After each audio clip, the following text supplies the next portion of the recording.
over the last 6 months, I've been working on a model of what the universe could look like from a geocentric point of view. Obviously, we've got the mainstream point of view, which is obviously very wrong in many ways, and possibly right in other ways as well, which I'm going to try and prove today. But the ancients, quite obviously, knew a lot more than we know today about these truths. So I used a method that I learned off Santos, the method of syncretism, to try and connect the dots and come up with a cohesive, geocentric universe that makes sense, at least. Of course, we'll never know the truth, the whole truth, naturally, in this state of consciousness. But I think we can certainly get as close to it as possible through syncretism and other means as well. So that's what I've done. I've syncretized mainly 4 avenues. I've syncretized Vedic scriptures, Kemetic Egyptian mythology, Greek mythology, Norse mythology, a bit of the Bible, and a bit of the science we're taught today, mainstream science. There's a lot of truth in there. We just have to be able to decipher what they're telling us. But they are telling us quite a few truths, which I think might be a bit controversial in the flat earth community. But I'm sure my argument is going to be quite compelling, hopefully. Now I'm going to start. I'm going to start from the beginning. My presentation is based on the cosmic egg theory, the theory that our universe is inside an egg or a shell, which is actually a torus field. Okay, everything is toroidal. So I'm going to start from the beginning. Right. So in the beginning, all cultures and even mainstream science tells us that there was nothing, absolutely nothing, the void, emptiness, empty space. Today, science calls it infinite space, time, and matter. Okay. Past cultures also had names for this. The Greeks called it the chaos. The Norse called it the Gunning Gap. The Egyptians called it the noon. This is the void. This is everything and nothingness. This is the multiverse. Okay. I think there's no way to express it or to explain it in any words or level of consciousness that we have now. So we're going to try and use words that we can relate to at best. This space is intelligent, conscious, it is beautiful, it is divine, it is holy. So if I use certain words, they're not going to do this justice, whatever this is, this infinite space, time, and matter. This is the alpha, the omega, the beginning, and the end. Okay? So that was everything and nothingness, the void of infinite potential to begin with. At some point, this void decided to separate a part of itself to create and experience life outside itself, because it can. This is the nature of infinite potential, to use that potential. And the first creation, from our point of view, was what we know as the Holy Trinity, okay, which I've drawn there as the, you can see the Vesica Piscis there, you can see the flower of life. This is the first form of creation in our universe. Mainstream science today calls this the point of singularity, or the great attractor. It's the same thing. Religion would call it the Father, the Son, the Holy Spirit, protons, neutrons, electrons, Zeus, Poseidon, and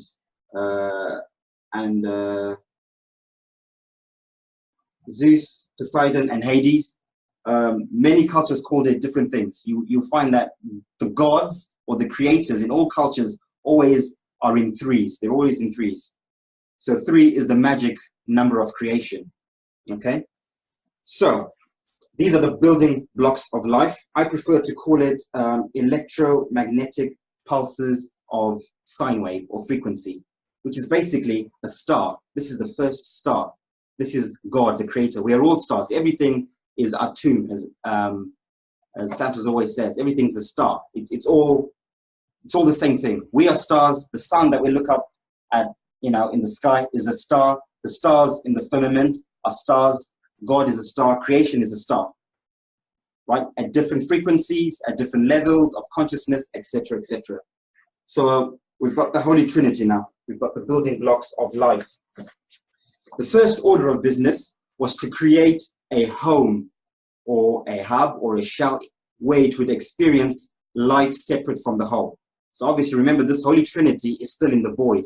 It's still in the infinite potential, but it needs to have its own world in order to create and experience life. And by the way, that Holy Trinity basically is where the meaning of life is. Before I move on, really important, okay? In Vedic cosmology, you've got Brahma, Vishnu, and Shiva, creator, sustainer, and the destroyer. And that is life. That is the cycle of life: birth, experience, and death. That is the blueprint of existence as we know it. Those are the three things we all know for certain. There's no debate. Everyone is born, everything's created, everything lives, and everything has to die and will die at some stage. So that's the first rule of creation, okay? And that is what this Holy Trinity is. And that's where it began. Brahma, Vishnu, and Shiva. Now, it is also worth mentioning that death is never permanent, okay? Death is never permanent. If we're all stars, like I've said, stars never die. Stars are energy. Energy goes and lives forever. So what we truly, truly are lives forever. However, the experiences that we have in their different forms have to die at some stage, which is what reincarnation is. So you are born in this body, in this life, in this age, at this time.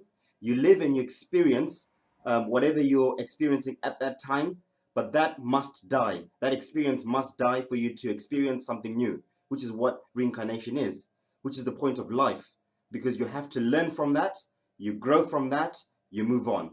So that's the meaning of life. The meaning of life is creation, experience, growth, and moving on. And then it repeats itself. And you see that with everything. With a tree grows, it lives, it bears fruit or whatever, it dies, and then the next season it grows fruit again, and so forth and so forth and so forth. Energy never ever dies. So death, permanent death, does not exist and never will, because everything is energy, and energy is infinite. Like I've said, all this came from infinite space, time, and matter. Infinite, meaning forever. So there's no such thing as permanent death. Death is temporal, it's temporary. Okay, moving on. So they needed to create a world where they could express these three things: the cycle of birth, experience, and death. Because those things don't exist in the void, in the car, obviously, because that's infinite potential. So the first thing they built was this: a torus field, right? A shell, to shell themselves from the void, from the car. They're now independent, they're now separate, they're now experiencing life outside the whole. Okay? Now in that void, by the way, in the car, there are many, many other universes and many, many other expressions of experience that are different to us. So this is not unique. We're not the only shell or egg in the universe or in the multiverse. There are many, many of these, right? But this is ours. This is where we are, okay? So they created this egg, as many cultures called it. The Vedics called it the Brahmanda. The Norse mythology, they called it Ymir, the god Ymir. It was expressed through the god Ymir. In Greek mythology, it's the Orphean egg. In Kemetic Egyptian mythology, they called it the Apep, the serpent Apep. And it's always depicted as a snake or a serpent, which is energy. If you see a snake in ancient mythology, it's always expressing energy, okay? So this is the torus field, electromagnetic torus field that was built. And inside, you've now got primordial waters. It's empty. This is when the Big Bang happened. So when mainstream science says the Big Bang happened at the point of singularity, there's some truth in that.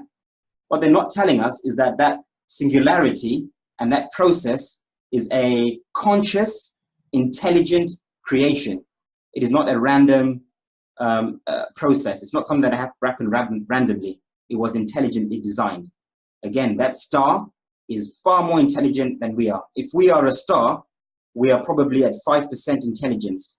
This intelligence is at 100. Okay? Just to put it into context, that's obviously not accurate. But anyway, so now we've got a womb, right? This is the womb of creation. This is now the universe, our universe. Okay? Move on to slide number 4.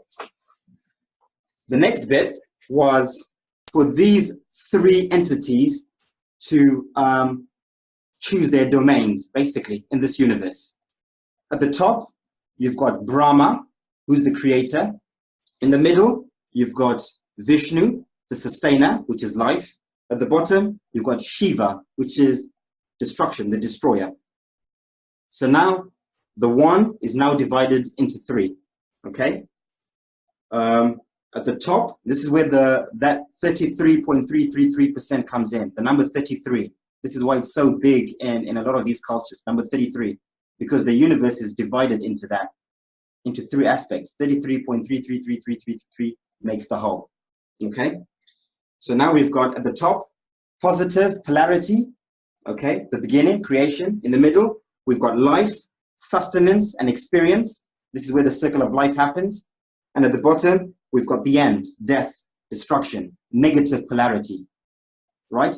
These 2 are gravity, okay? So when mainstream science says that gravity exists, it kind of does, but it's a transcendental gravity. It's not a physical gravity, it's transcendental, okay? You've got blue shift and red shift. If you've watched Santos's videos, he talks about that quite a lot, red shift and blue shift. This is where it begins. This is the original blue shift and red shift. Blue shift at the top, red shift at the bottom, okay? The next order of business was to create a cosmic highway, okay? Because at the moment, everything within this is closed off from the whole, from the multiverse, from all the other universes and all the other experiences outside this egg, okay? So a cosmic highway was created in the middle of this egg. To make it easier, if that's an egg, right? That is the cosmic highway going down through the center, okay? Connecting the outside multiverse, the void, the other universe with us inside here. We are now inside. Brahma, Vishnu, and Shiva are inside this universe, right? Creating, experiencing, and destroying whatever they feel like creating, sustaining, and destroying, right? Okay? So that is what this is. This is a cross section, okay? So now we've got a cosmic vortex. This is what science calls the axis. Yep, the cosmic axis, okay? Many cultures called it many things. In Greek mythology, it was personified as the Greek god Elus, the keeper of the winds. In Vedic mythology, it's known as the Merudanda, okay? In Kemetic Egypt, it's Horus. I think it was a falcon, also keeper of the winds or something to do with the winds. In Norse mythology, they talk about the Bifrost Bridge. Same thing. This is the spine. This is a black hole, if you like. Sometimes science says the black hole in the universe. This is the black hole. This is the father and keeper of winds, energy, flow of weather, currents, everything starts from here. Starts from this energy in the middle. This is the engine room, right? Powering everything inside this cosmic egg, right? So now we've got that.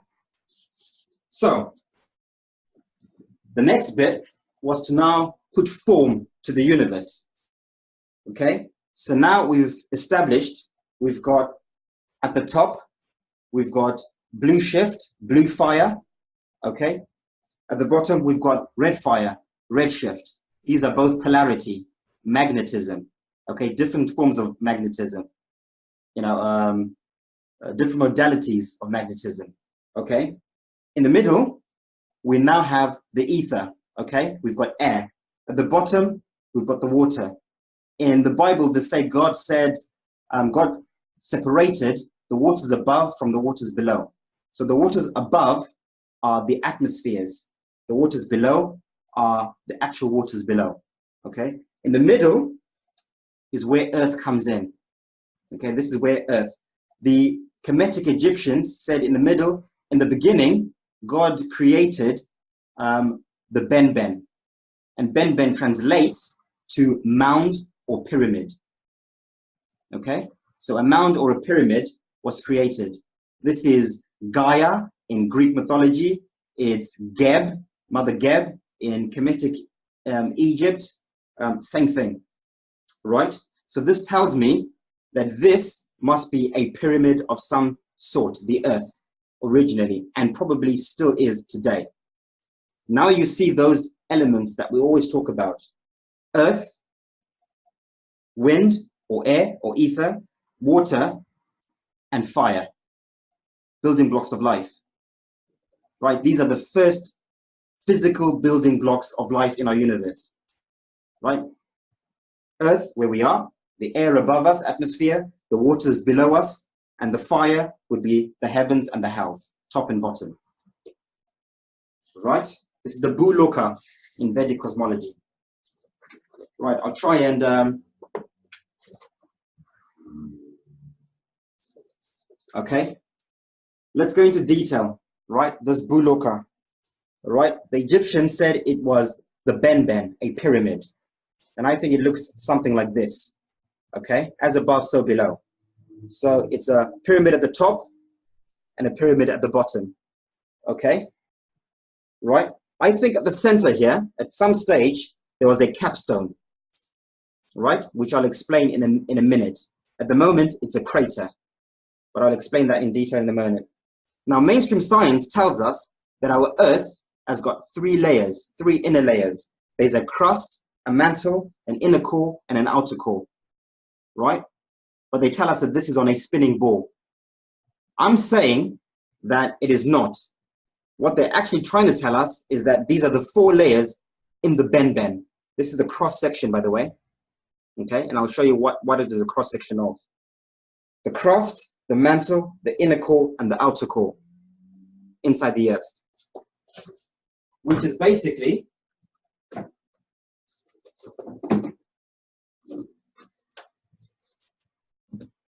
this.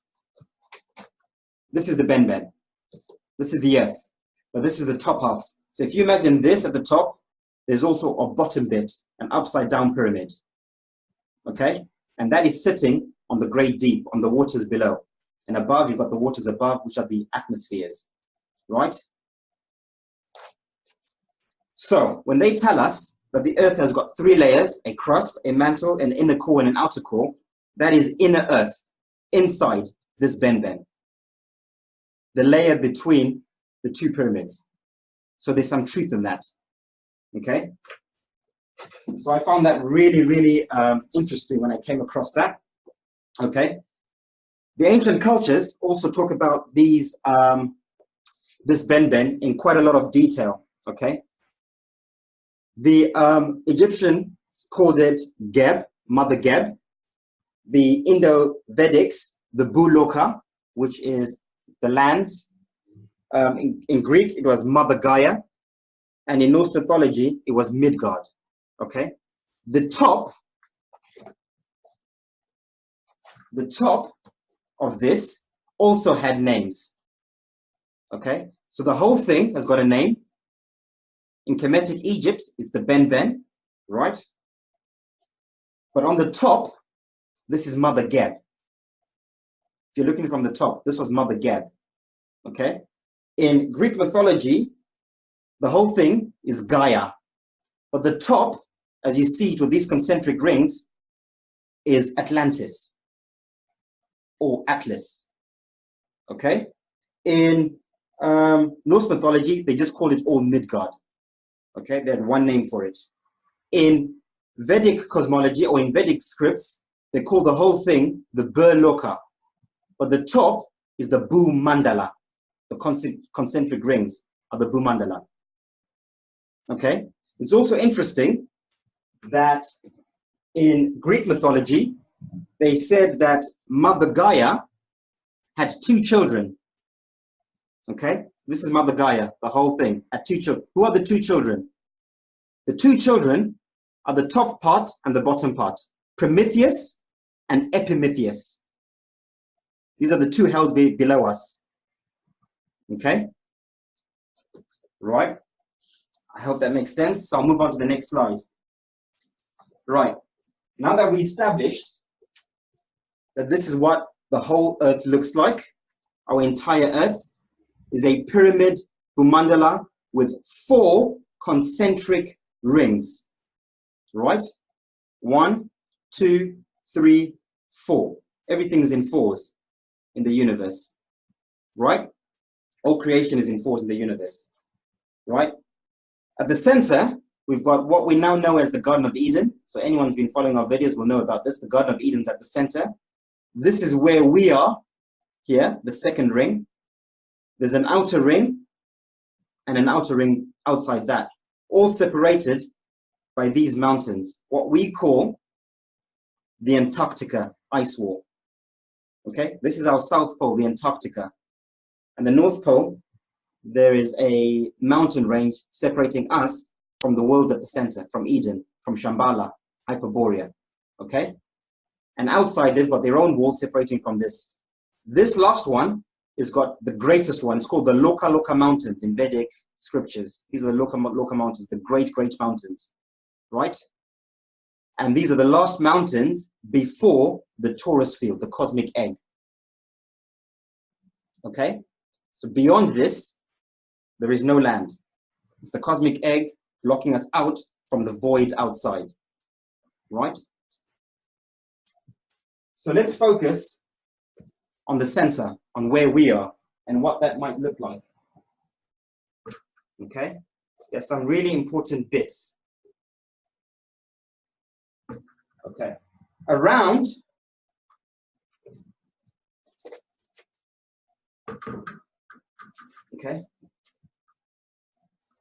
each of these 4 worlds is also in torus field. So remember, this is in a torus field. Each of these worlds also has its own torus field cocooning it. So there's a torus field around this outer world. There's a torus field around this one. There's a torus field around that one. And there's a torus field at the center. Okay? And what that would look like, essentially,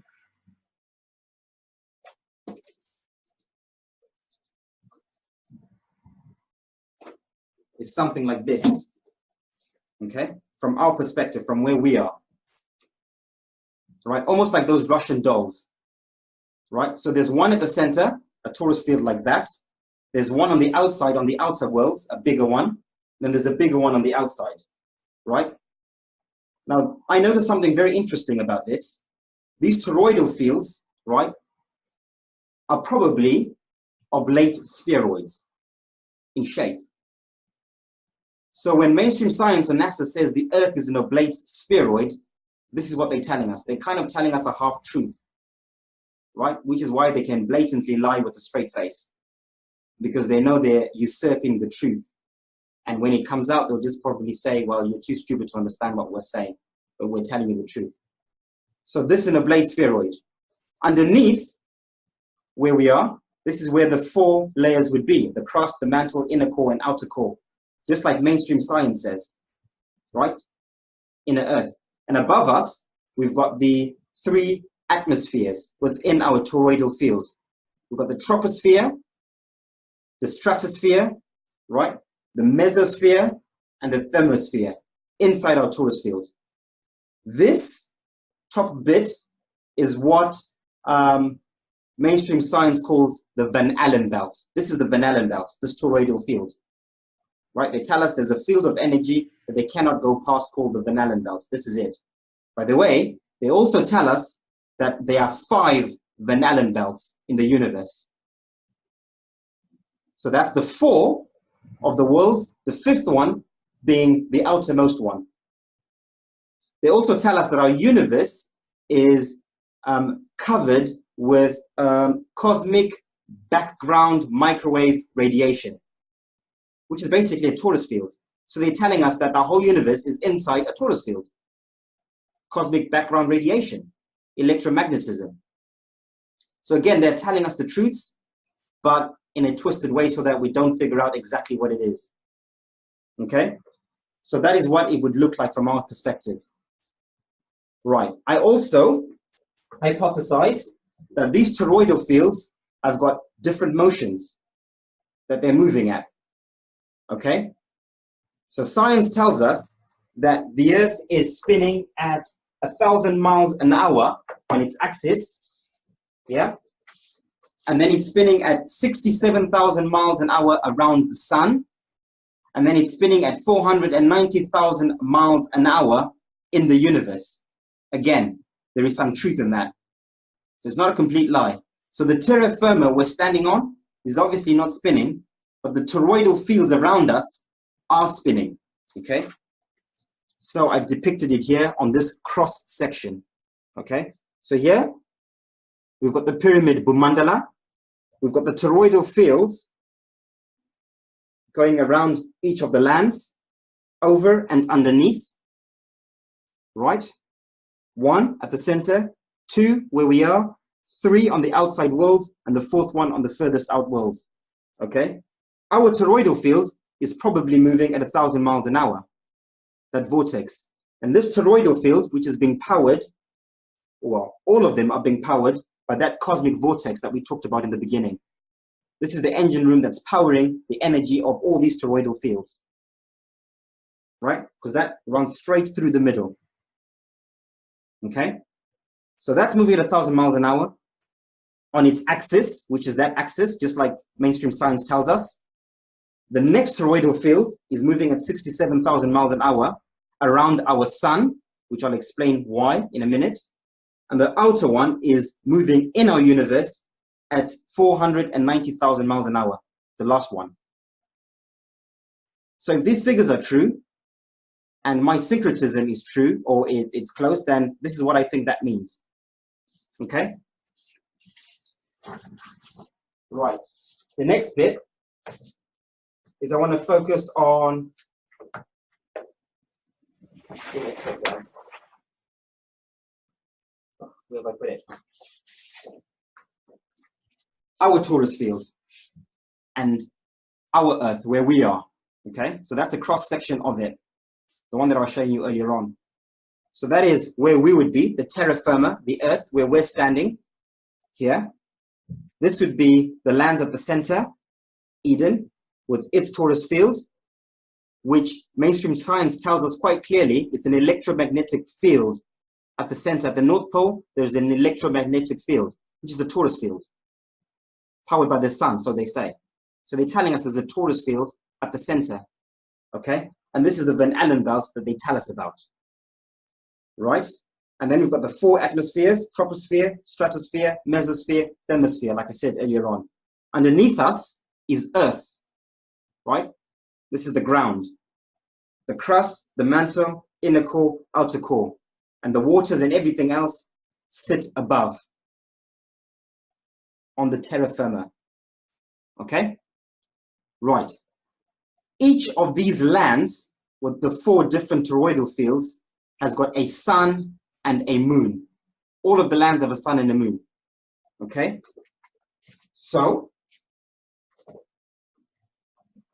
if we were to look at it like that,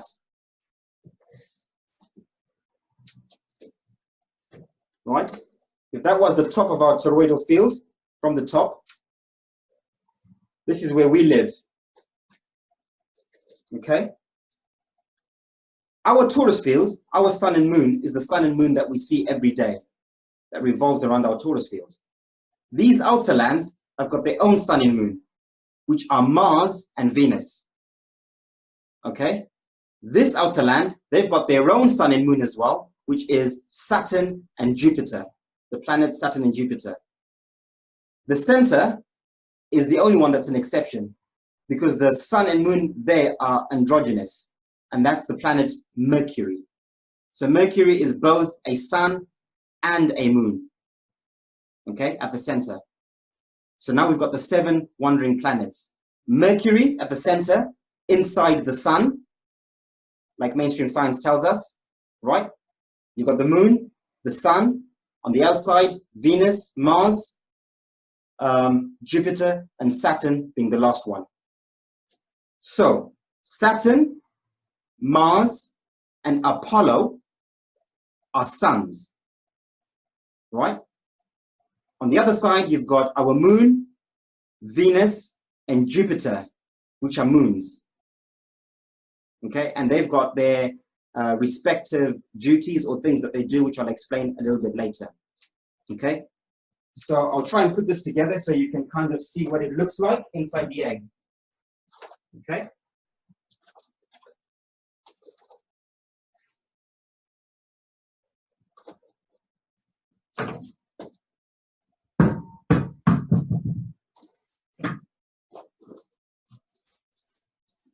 So now we have the universe.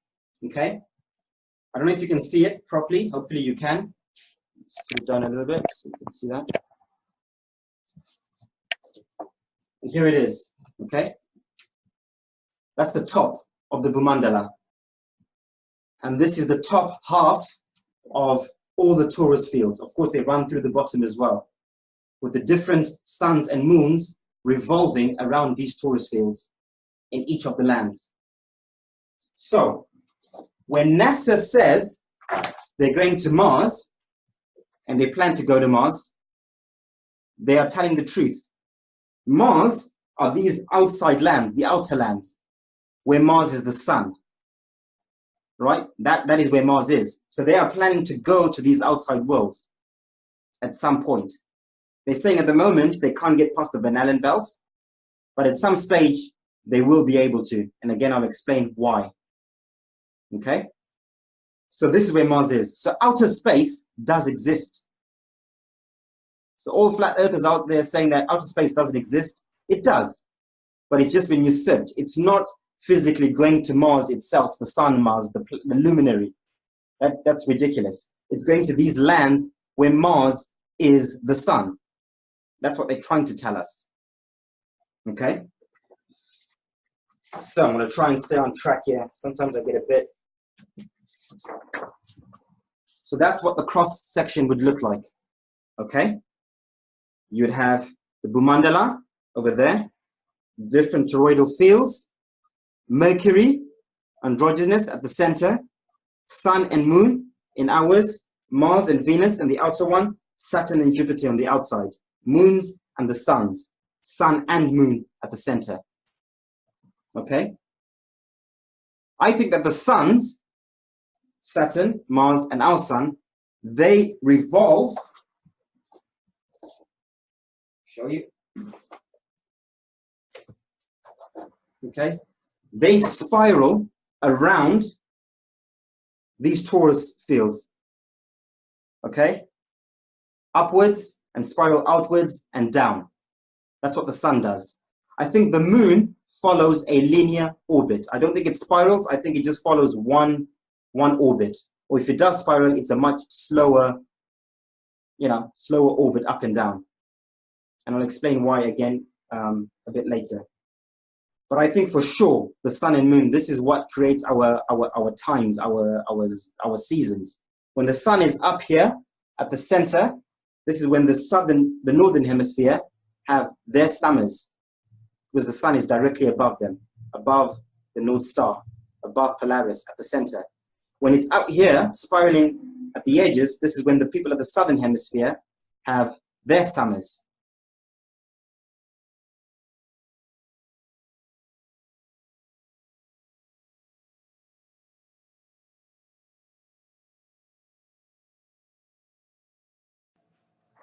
So let's just recap on what we've discussed so far, what we've established so far. We've established that our universe is inside a torus field, a giant torus field, what most ancient cultures refer to as the cosmic egg. Similar to this, right? This is the top half of the cosmic egg. And we live inside this torus field. We've also established that there is a cosmic vortex that runs through the center of this cosmic egg. This is the cosmic highway that links us with the multiverse on the outside. Okay? We've also established that on the inside, the Earth is pretty much flat, or it's a pyramid, pyramid Bhumandala, as I like to call it, that runs across the equator inside our torus field, okay, with 4 concentric rings of land, right?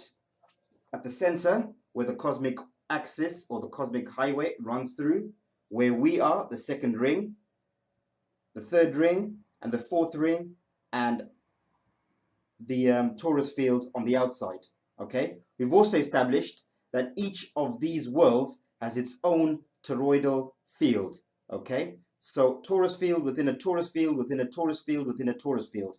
5 in total. 4 on the inside, the 5th one being the outside one, the cosmic egg, okay? Right, we've established that each of these toroidal fields also has its own sun and moon.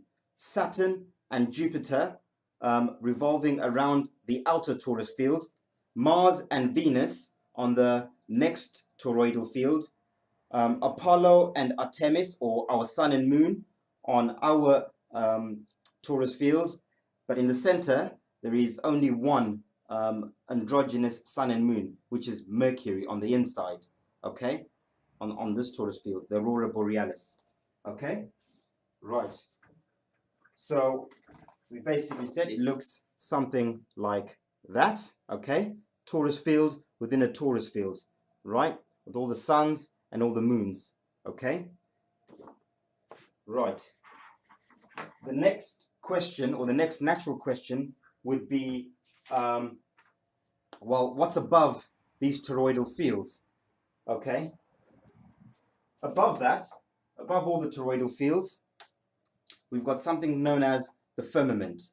Okay, this is where the stars are. This is what we see when you look up at the sky in the evening. All the stars and the constellations. This is the firmament that sits above the last inner toroidal field, the one that Saturn and Jupiter revolves around. Okay, so that will be the cosmic egg on top. In fact, I'll put it together so you can see it full scale on the model.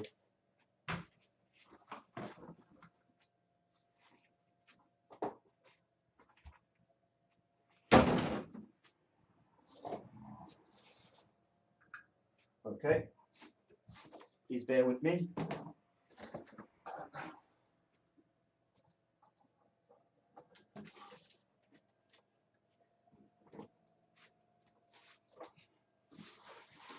Okay, so hopefully, okay, so that's what it looks like, right? This would be the firmament inside this torus egg, okay? The sky that runs across, okay? So it's almost like a dome, okay? So we're sealed off from these realms above, and I'll explain all that in a second, right? So when we're looking at it from underneath, when we're sat on the earth, we're seeing all the constellations revolving above us, okay? So pretty straightforward, really. So that's the firmament, okay? So this firmament on its axis, right, is revolving, okay? There's motion, everything's moving above us, but the terra firma we're standing on is obviously not moving, okay? So this axis is revolving, it's turning the firmament with all the stars and the constellations and everything else. In turn, it's also affecting the motions of these toroidal fields that are spinning around us, like we discussed earlier on. Those toroidal fields are also carrying the suns and moons around, which is causing our days and nights and seasons and times, okay? And that in turn, that motion is also creating our weather, our winds, our currents, flows, airstreams, everything else. So it's one big system working together. It's a network starting from the cosmic vortex, okay? So I hope that is clear enough, okay? So what that would look like is something like this, okay? Now, interestingly enough, okay, we talked about the planets. I suppose many people will be asking, what about Uranus and Neptune and Pluto, okay? So I think Uranus and Neptune are the two realms above, okay? So Uranus is the firmament above us. Why am I saying this? Well, Mother Gaia, we all know, is Earth in Greek mythology, okay? Gaia was married to Uranus, right? The planet Uranus, as they tell us, Uranus was named after Gaia's husband, Uranus. Uranus married to Uranus. These two are married, okay? They go hand in hand. Same thing with Kemetic Egyptian mythology, okay? You've got Mother Geb. She was married to the Egyptian god Nut. And Nut is always depicted as the sky, okay? So Uranus, Nut, Uranus, same thing. Okay. They also tell us that Uranus and Neptune are kind of planets, but they're exoplanets. They don't go in the same category as these 7 wandering stars. Okay. They put in a different category, and that's the reason why. Okay. Pluto the planet Pluto was named after the Greek god of the underworlds, and that's because Pluto is the firmament below us. As above, so below. There's a firmament above us, but there's also a firmament below us, okay? Below the Great Sea, the Great Deep, the Gabadoka Ocean, as the Vedics called it, okay? So that tells me syncretically that there is a firmament and what the firmament is, and that shows you how I've come to that conclusion, okay? Above that, you've got Neptune. Neptune was named after the keeper of the waters, okay? Which waters? The waters above and the waters below, okay? So Neptune is the keeper of the waters. This is the next realm. By the way, these realms above the firmament are very transcendental. We cannot go to these planets naturally. We all know that, okay? These are luminaries. These are suns and moons. We can't go to the suns or the moons, okay? Outer space does exist, like I said. It's beyond these Van Allen belts and these lands beyond. This would be outer space, okay? Definitely, we cannot go up here. This place is very, very transcendental. It's spiritual. You can only go there as a soul or a spirit or a star. All the same thing, okay? This is the only time you can go up there, and I'll explain all that in a minute, okay? So mainstream science tells us that there is Uranus, Neptune, and I'll explain how the heavens work. So there are 4 heavens and there are 4 hells. In fact, the Vedics say there are 7 heavenly realms and 7 hellish realms. Again, we'll go through that in a second. So mainstream science tells us that there's the Milky Way galaxy, Andromeda galaxy, and the Omega galaxy, and then the point of singularity. Okay, this is where Polaris is. Polaris is right at the top, okay? Right in the center of the axis, the cosmic axis. Right, everything is spinning around Polaris, just like we witness with our eyes. When you look up at the North Star, Polaris, you see all the stars are revolving, yeah, around Polaris, okay? Polaris is Brahma, the creator. This is Big Brother. So when you see that triangle with the eye that these elites show us, this is what they're trying to tell us, that Big Brother is watching, okay? Unfortunately, they're twisting it and usurping it and making it very occult. It shouldn't be an occult thing. This is something everyone should know, okay? This is Big Brother. This is our father. This is Brahma looking out for us, basically. Okay? So, right. Let's see what mainstream science says before we move on about the universe. So mainstream science tells us that we've got the 7 planets, right? We've got Uranus. In fact, they're saying the beginning was the Big Bang, the point of singularity, okay? This is where the Sirius star system is, so they tell us. But they make it very, they try and make it like it's a physical thing. But these places are very much transcendental. They're not physical places. These are spiritual, very higher divine. They, you know, we shouldn't try and debase it and make it sound very, very simplistic, because it's not. It's extreme. It's way beyond our comprehension. But I'm just going to try and relay it the way we're taught in schools, okay? The Big Bang, point of singularity. This is where everything begins. The next galaxy is Omega Centauri, okay? Below that is the Andromeda Galaxy.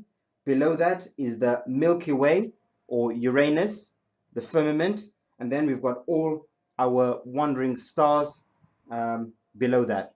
That's what mainstream science says, okay? And Pluto at the bottom. Pluto is always an exoplanet. They debate about whether Pluto is a planet or it's not. Do we count it, don't we? And this is why. Because Pluto is the firmament below us. Okay? Right. Let's have a look at what the Vedics say about our cosmology. So the Vedics go into a lot more detail, right? The Vedics say there are 7 heavenly realms and there are 7 hellish realms, okay? The top realm is called Brahma Loka or Satya Loka. Like we said, point of singularity, where everything began, the North Star, God, this is the Holy Trinity, this is where they all began, this is where everything started, like I keep saying. The next round down, they called the Tapaloka, okay? Right?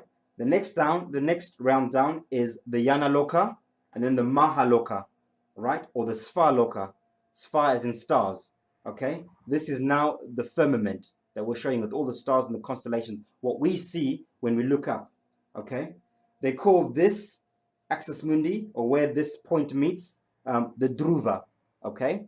This is where this is where we see the skies meeting with the cosmic axis or the pole star, the Dhruva, okay? This is the Meridanda that runs through the cosmic axis, okay? And then they name all the different stars. They call Saturn Sanaisuru. They call Jupiter Brahaspati, Mars Mangal, Venus Sikuru, our sun Surya, our moon Chandra, and Mercury at the center, Buddha. Buddha, why Buddha? Buddha the messenger, okay? Buddha was the messenger of God. I'm going to explain why that is important and why Buddha is the messenger at the center. That's very important. They then tell us that there is a Bhuloka, okay? Bhu world, the world of earth, Bhu, and this is the Bhu Mandala, okay? The earthly plane, right? With the 4 concentric, they tell us they're concentric rings of land on the Bhu Mandala, okay? And they name all these different lands, which I won't go into right now, but we'll do that for another video, okay? So these are now the 7 heavenly realms, the Varthis, they call them, okay? By the way, they split this egg into 3 as well, right? The Swag Lokas, the heavens, the Bhu Lokas, the middle realm, and the Bata Lokas, the hellish realms, okay? So now we've got 7 on top. What are the 7 below? The 7 below are the first part of inner earth. So remember we said there are 2 parts of inner earth. Gaia, Mother Earth, had 2 children, Prometheus and Epimetheus, okay? So Atala Loka is the first part of inner earth. I think this is where all the tunnels are. I'll explain that in a second anyway. The next realm would be the Vitala Loka, okay? That's the next hellish realm. Below that, you've got the Sutala Loka, which is the great deep in the Gabadoka Ocean, the great ocean, the turtle. We always see it depicted in many ancient depictions of the earth, the flat earth, sitting on a turtle. This is the turtle. This is what that means. The turtle is the great ocean below us that the earth is sitting on. It's not an actual turtle like people say. It's the great ocean. Below that, we've got the 4 hellish realms. The Talatala Loka, the Mahatala Loka, the Rasatala Loka, and the Patala Loka. And then you've got Shiva in hell, so to speak. Okay? So that's the 7 hellish realms. 7 heavenly realms, 7 hellish realms. So the Vedic scriptures go into a lot of detail. They even go into figures, how big this Bhumandala is. They say it's 8 billion miles across, 8 billion kilometers across.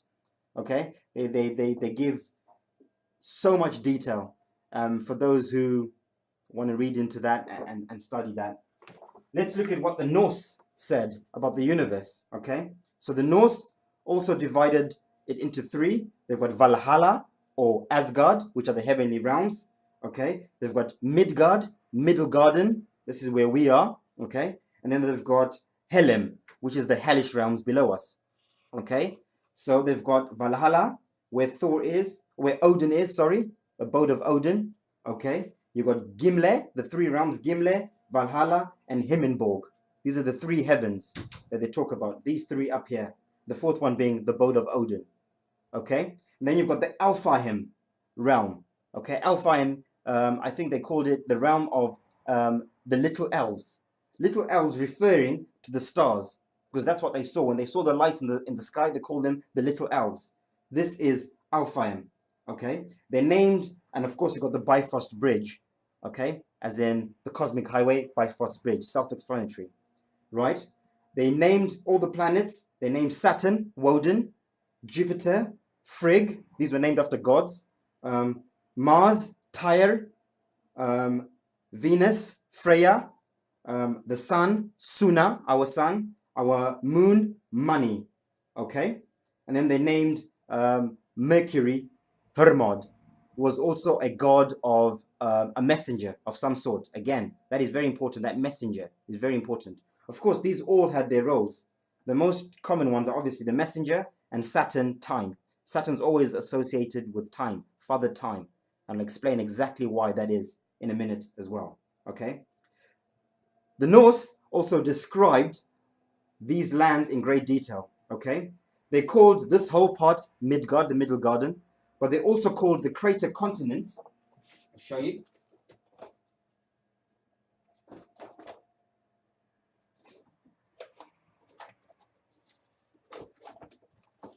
They also call the crater continent at the center Midgard, the Middle Garden, right in the center. Okay, so where Eden, where Shambhala is, that's Midgard. Okay, as you can see, right?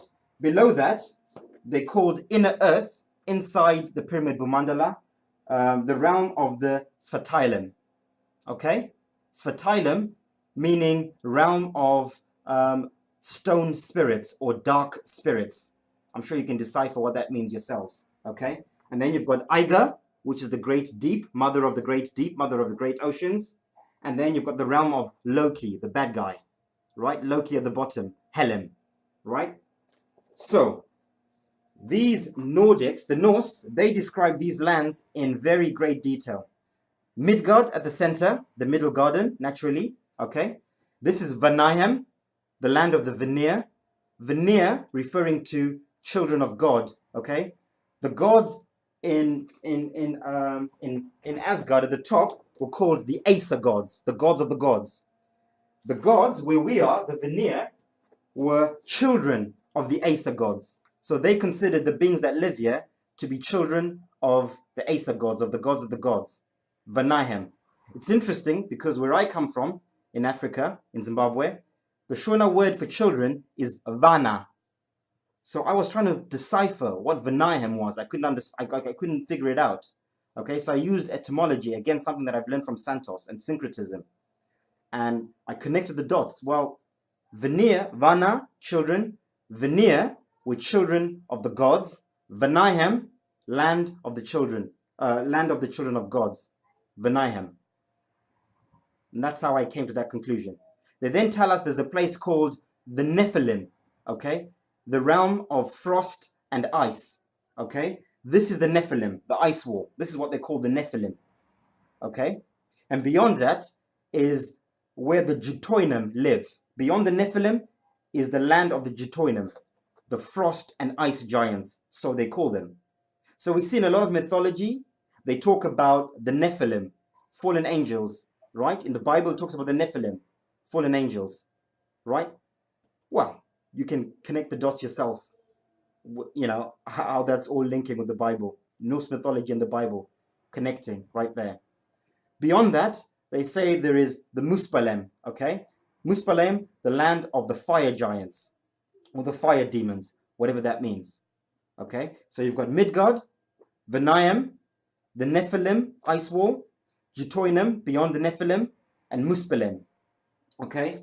Underneath that is where you've got Svartalem, like I said earlier on, the realm of the stone giants, okay? Or the dark giants. Oh, not stone giants, the stone dwarfs, or dark spirits, inner earth, okay? This is where maybe you get a lot of conspiracy theorists or alternative researchers who talk about the reptilians. Perhaps this is where they come from, these reptilians that we're always talking about, from inner earth, inside the Bhumandala, or possibly from the great deep, who knows, right? Doesn't really matter at this point. Okay. I could do the same thing with Norse, or with the Greek. I syncretize the Greek as well. The Greek, Uranus, like I said, Uranus. Uranus was married to Gaia, right? You've got Zeus at the top. You've got Hera, who was Zeus's wife, so that's the next round. You've got Poseidon. You've got Polos, which is the North Star, and Zeus. They named the planets. They named this the ether, by the way. They actually named it the ether, right? They named the planets. Saturn was Kronos. Jupiter was named after Zeus, so Jupiter is Zeus as well. Mars is Aries. Venus is Aphrodite. Our sun was Apollo. Our moon was Artemis. And then you've got Hermes, the messenger, again at the center. Kronos for the time, Hermes the messenger. Okay, Kronos is first, time. Hermes is the last one, the messenger. All of these also had their own different roles and their own different things. Okay, then you've got Mother Gaia with the two children, Prometheus and Epimetheus.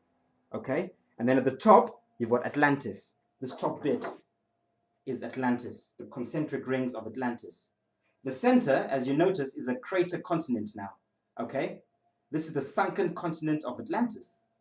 This is where that myth comes of the sunken continent. Remember earlier on I said, I think there was a capstone. Okay, I think this land was not always a crater, but something happened for it to become a crater. It was actually above, so it was a proper pyramid. Interestingly enough, if you look at the pyramids in Egypt, yeah, the Great Pyramid in Egypt, it's missing the capstone at the top. I think that's symbolical. The ancients were trying to tell us something.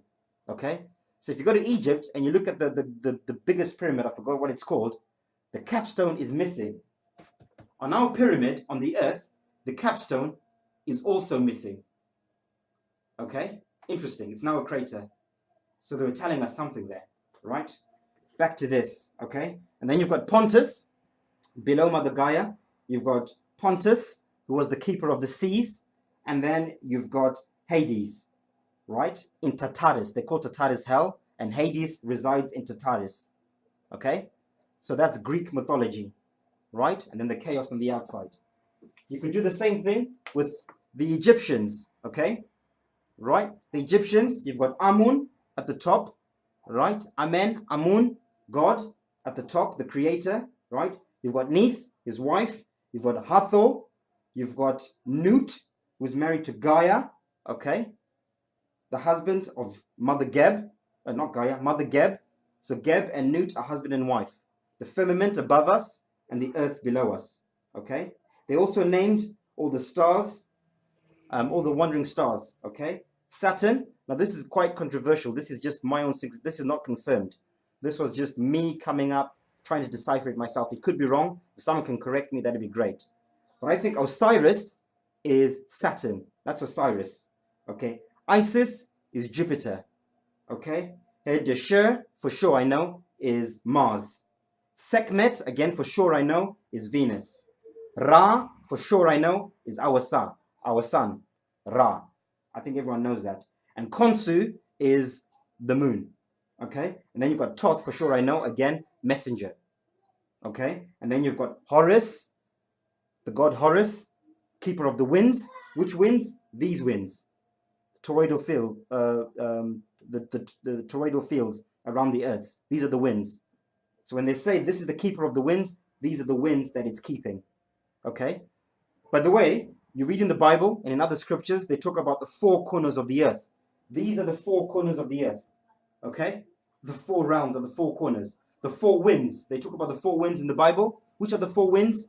The four Taurus fields. These are the four winds talked about in the Bible, okay? And then below that, the Egyptians, the Kemetic Egyptians, they called the great deep Mother Sobek. Sobek, the keeper of the waters, okay? And then you've got Atum, the tomb, right? At the bottom, okay? And that is Kemetic Greek universe inside the cosmic egg. Okay? Right. So let's move on to the next bit. Okay, we've established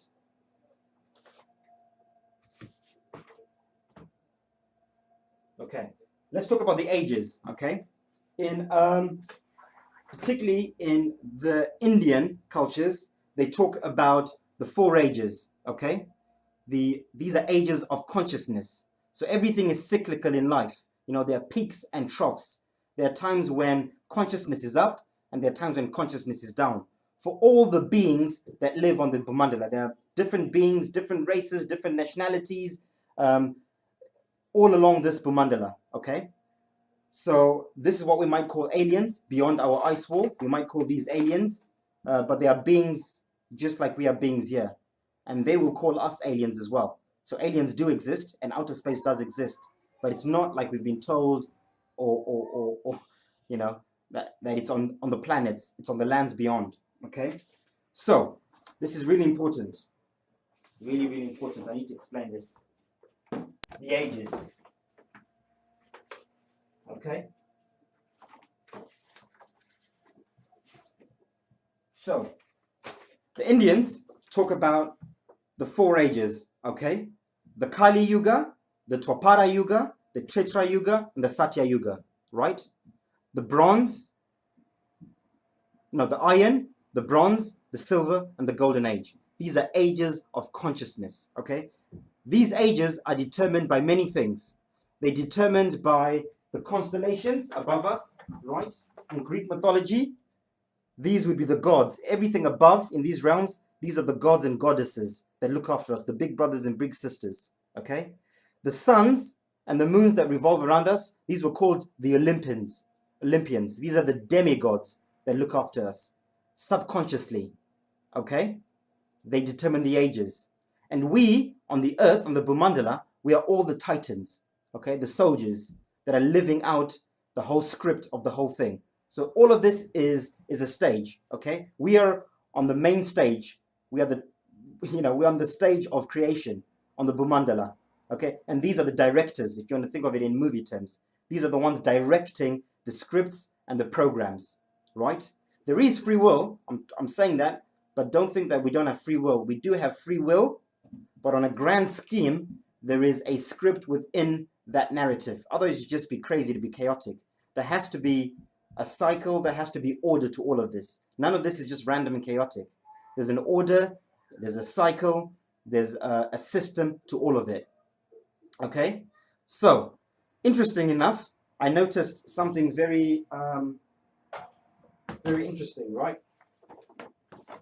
These toroidal fields, the Van Allen belts that are around all the Earths, okay?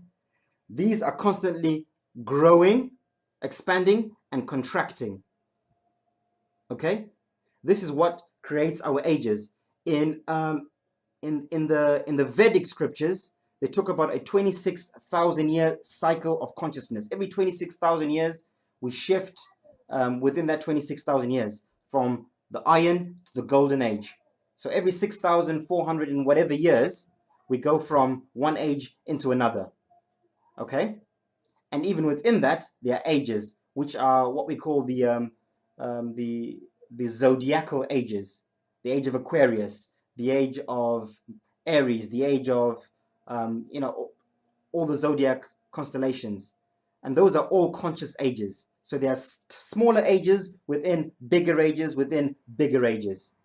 Okay, so everything is cyclical. Okay, so there's a 26,000 year cycle, and then within that there's a 6,400 year cycle. Within that there's a 2,100 year cycle.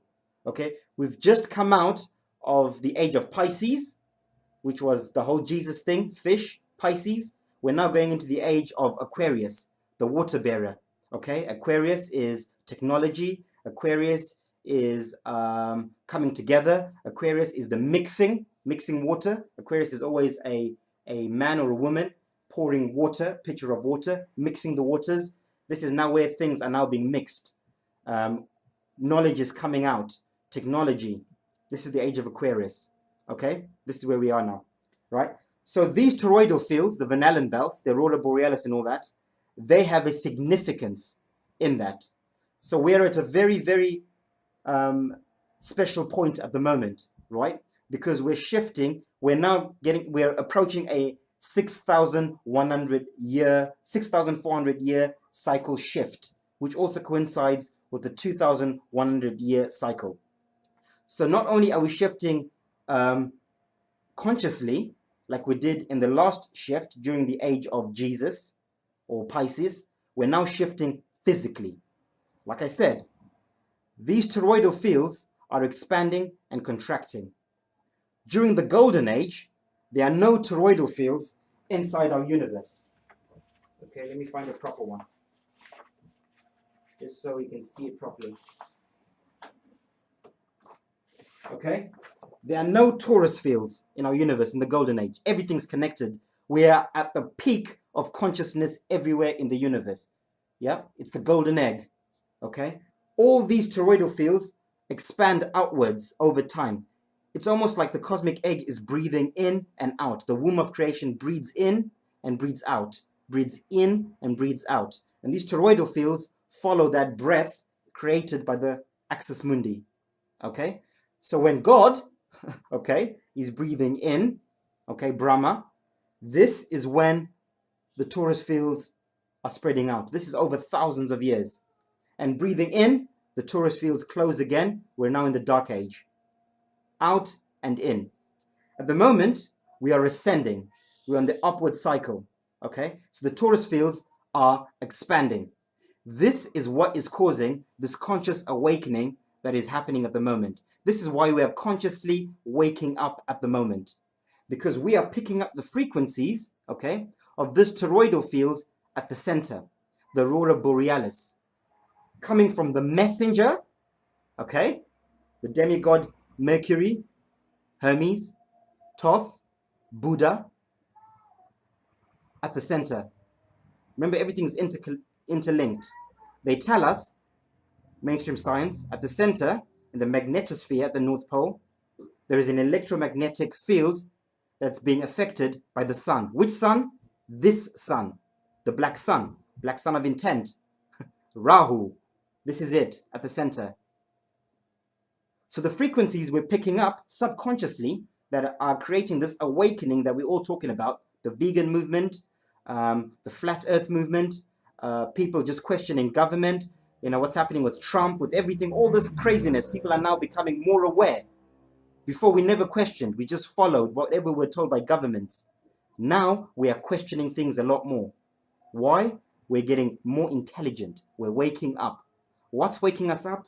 It's this energy that is growing out of Eden, out of this torus field, and heading towards the outer bits. So we're heading towards the golden age. We're now coming out of the dark age. In the dark age, all of them are closed in. As we head towards the golden age, they open up, until they are assimilated into the outermost, into the egg. And there's nothing. And then everything grows back again, and we descend back into the dark ages of consciousness. Everything is closed off again, including our minds, physically and metaphysically, spiritually and mentally. Okay? So, likewise, the toroidal field around where we are, around here, is also spreading outwards. It's also opening up. Okay? So you hear NASA, they were telling us, or mainstream science, for a long time they were worried about the ozone layer opening at the North Pole, okay? Which would bring an end, which would be the end of the world, which would destroy the world, the ozone layer. Well, there's some truth in that. The ozone layer is this torus field growing out. And it will destroy the world, but not physically, metaphysically. It will destroy the paradigm. A new age will come in. That's the apocalypse they're worried about. Their paradigm, these elites that run the world, they're worried that their age of ruling over the masses will end. And it is ending because people are waking up. We're questioning now, right? We're not just following. We're now researching and thinking for ourselves, okay? Because the ozone layer is opening up, okay? This torus field is growing at the center. And we are picking up the frequencies. Well, most of us, some of us. Not everyone will. This happens really slowly. Okay, there's a process to it. It can't happen in an instant. It has to happen slowly and gradually. Some will pick this up a lot quicker than others. Some are waking up quicker than others. Some need time. Some won't wake up. Some will die asleep, and that's fine, and they'll reincarnate, and they might wake up in the next reincarnation. Okay, and likewise. So this outer field is also expanding. Okay, the Van Allen belt. They're telling us that very soon they'll be able to leave the Van Allen belt. They're very excited about going to Mars. They were saying that we can't leave the Van Allen belt, but soon humans will be able to leave the Van Allen belt. Okay, and that's because the frequency is changing, A, and B, the Van Allen belt is growing outwards as well.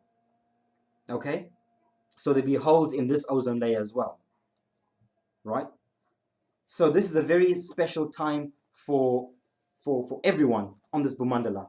I think the people out here, or the beings out here, they're also having their own conscious shift of some sort, right? Some of them will probably be getting ready to come in, the good ones, and the bad ones will be getting ready to go outwards. Because in is always good. You want to go in and up rather than out and down, which I'll explain in the next video. Okay? So this is what's happening. This is the conscious shift that is currently taking place, right? We need to be picking up these frequencies, and we need to be aware of what's happening, okay? In the Bible, by the way, it talks about the North Star. There's the story of the birth of Jesus Christ, right? And the three kings were told that when you see the North Star in the sky, that is what you should follow. Follow the North Star, and that North Star will lead you to where Christ is, where Christ is being born. Okay, so that story is an allegory of what's happening now, right? Our ancestors, or we, were trying to tell our future selves something, because we've all reincarnated thousands of times. So our ancestors are us, okay? The North Star, in this case, is the messenger of God, Buddha, Hermes. Okay, when you see the North Star in the sky, follow Christ consciousness at the center. This is where Christ is being born. Right? So eventually this whole thing will be golden age, but it starts from the center. Okay? It's spreading from the center outwards. So those who are not in this frequency, are not on this journey, they will run away from this frequency. Okay? They want to go as far away from it. These elites, they want to go to Mars. They're running away from this divine frequency because it's not their soul path, it's not their journey. And I'll talk about that in the next video. Okay? Those of us who are ascending, who are on the way up on the cycle, we are picking up these frequencies and we are being drawn to there. Some are not being drawn anywhere. They're not feeling any of this. They are meant to carry on playing the game on this stage here. They've not learnt enough. They're not ready to move on either way, in or out, right? They are meant to carry on the paradigm here, the new world order here. Okay? The new age.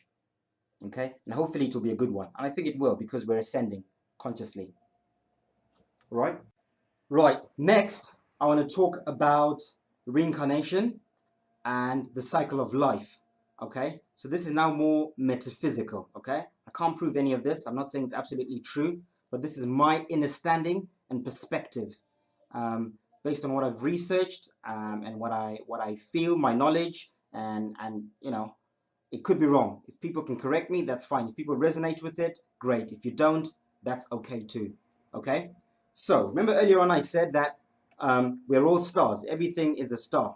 And we are all reflections of God. Every single one of us. Everything that is conscious is a fragment of the whole.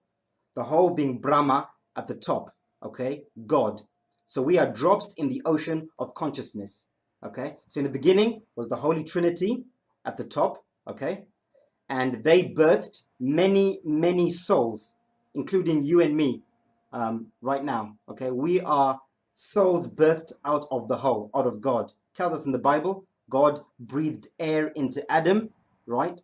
So that air is consciousness, okay? That is what consciousness is. The Holy Spirit, that is what we are. We are Holy Spirits. Everything is a star. All is a tune. All is a moon, as Santos always says. So, this is where we were. Remember, we're talking about the different realms, the 14 different realms that the Vedics talk about, okay? And this is where the cycle of life happens, and this is how the cycle of life happens. So first, you're one with the whole. You are there born or created as a soul, individual soul, you then become a fallen angel. So you experience independentness for the first time in this top realm, which is, let me get this correct, okay? Which is the Tapaloka in Vedic cosmology. This is where you experience your first life as a single soul, as an individual soul, right? You then go into the Yanaloka, right? You become a fallen angel again, right? You then go into the Mahaloka, you're a fallen angel again. And all this time, you're falling in consciousness as well, okay? So the further you are from source, the further down your consciousness is falling, okay? Right? And up here, you're still in the heavens. You're still an angel, but you're becoming a fallen angel, like it says in the Bible, okay? Once you leave the Mahaloka, the stars, once you leave the skies, you're no longer an angel now. You're now in time. This is where time comes in. Chronos, Saturn, Father Time, Sine Suru, Father Time. This is the first place you incarnate into. You incarnate into the planet Saturn. You then become a demigod, right? As the Greeks put it, right? You're now influencing, yeah? You're now a director, you know, of the Titans. We are the Titans on Earth, okay? So you do your time in there. You then reincarnate down to the next sun, which is Mars, okay? You're now influencing the beings on those lands where Mars is. And then you incarnate into the next one, which is our sun, Apollo. You're influencing the beings where we are. So right now in the sun, there are beings that are influencing us. So you hear this movement about people saying, I'm sun gazing. Okay, I look up in the sun and I sun gaze and I meditate and whatever. That's because you're communicating with the beings right now, the souls in the sun, subconsciously. That is what prayer is. That is what meditation is. You are trying to connect with souls in all these other realms, mainly in the suns. Okay? From the sun, your next incarnation is into Buddha, Hemrod, into Mercury. Okay? You're now a messenger. Okay? You're getting ready to deliver the message from the demigods to the Titans. Okay? At this point, you're now maybe at 65% consciousness. Okay? You're now ready to descend into the physical. Right? And once you're in the physical, this is when you forget now. This is where we will now have the amnesia, because now you're on the stage of creation. You're now truly an actor, acting out the directives and the ages and everything else. You're now experiencing your own simulation, as well as the collective one of wherever you are. So your first incarnation is into Shambhala, Eden. This is where you first become a fallen angel. You do your time in there, right? And after a while, you either reincarnate or sometimes physically, depending on the ages, but mostly you reincarnate into where we are, okay? And you now become a human being like we are now, okay? So these elites that are ruling us, these are fallen angels, and I think some of them are also beings from the underworld that are influencing us at the moment in the dark age for now.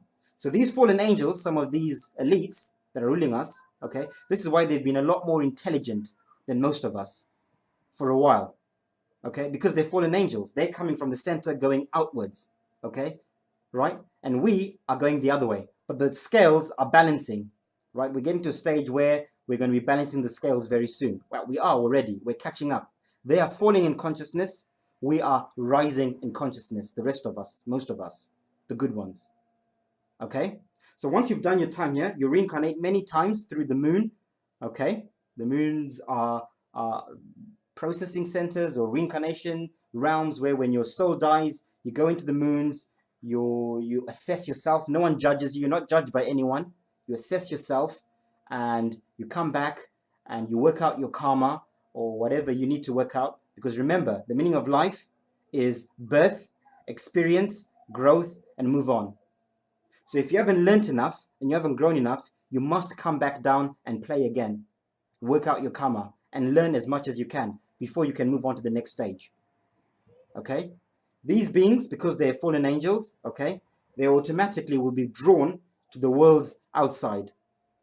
Okay, because they're going outwards and downwards.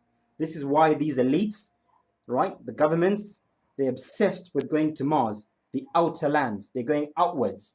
Okay, they're on their way out and down, right? Right, these worlds are not necessarily hellish, as in hell. I don't think so. But I think they're disconnected from nature and from source. There's a difference between intelligence and intellect. So there might be a lot of intellect out here, technology, cities with amazing technology out here, but not so much knowledge, gnosis, okay? They're disconnected from nature and from things of transcendental things, spiritual things. Everything out here is very artificial, which is what you're seeing at the moment. They're preparing us. Everything is becoming very artificial. Robots, food, money, everything is becoming more and more artificial. Okay, there's this big AI movement happening at the moment. So the beings on the way down are attracted to these things, these artificial things. Okay, I'm not saying it's evil. I'm just saying that is your soul path or their soul paths. And then after that, your next stage will be the outer lands. Okay, Muspelem, the fire giants, whatever that means according to the Norse. After that, 40%, you're now in inner earth. You're now a reptilian, so to speak, inside the first part of the Bhumandala. Okay? I think the underside of the Bhumandala, I don't think this is a physical place you can go. This is where you will reincarnate as a spirit again. You're now a spirit. You don't have a physical body, but you're a dark spirit now. Okay? Now you're a devil. You're a Shiva. You're a destroyer. Up here, you're a creator. Down here, you're a destroyer. So you're trying to gravitate people, right? You're influencing people up here as well, subconsciously, right? When they say that the devil has influenced you, these are the beings, the beings out in these worlds down here, trying to subconsciously influence you. All your bad thoughts, all your negative thoughts are coming from the frequencies from these beings under here. You then get to 30%, 25%, 20%, 15%, 10%. There's hardly any light left in you. Okay? You're now truly, a fallen angel in the truest sense of the word. Okay? But then you work your way back up again. Once you're down here, right, the cycle of life, you can't be here forever. You've got to come back up again. But this is all happening over millions or thousands of years or whatever. Okay? You then come back up again, 15, you are ascending. You're now becoming a shooting star. You're shooting back upwards. Okay? You go through all the different rounds again, the reverse. You're here, then you're here, and then you incarnate where we are. Okay? And then you get to the center. So those of us who are being drawn to goodness, to love, to truth, right? Those of us who are trying to change things for the better, okay? We are shooting stars. We are ascending, right? On the cycle of life. We're on our way up. And we're meeting in the middle with those descending. So you've got the good guys and the bad guys. And this is necessary for the cycle of life. This is duality. This is polarity. Good and bad. It has to happen. Fallen angels and shooting stars. Okay? Now remember, I put the suns on this side and the moons on this side. I did that deliberately. Okay?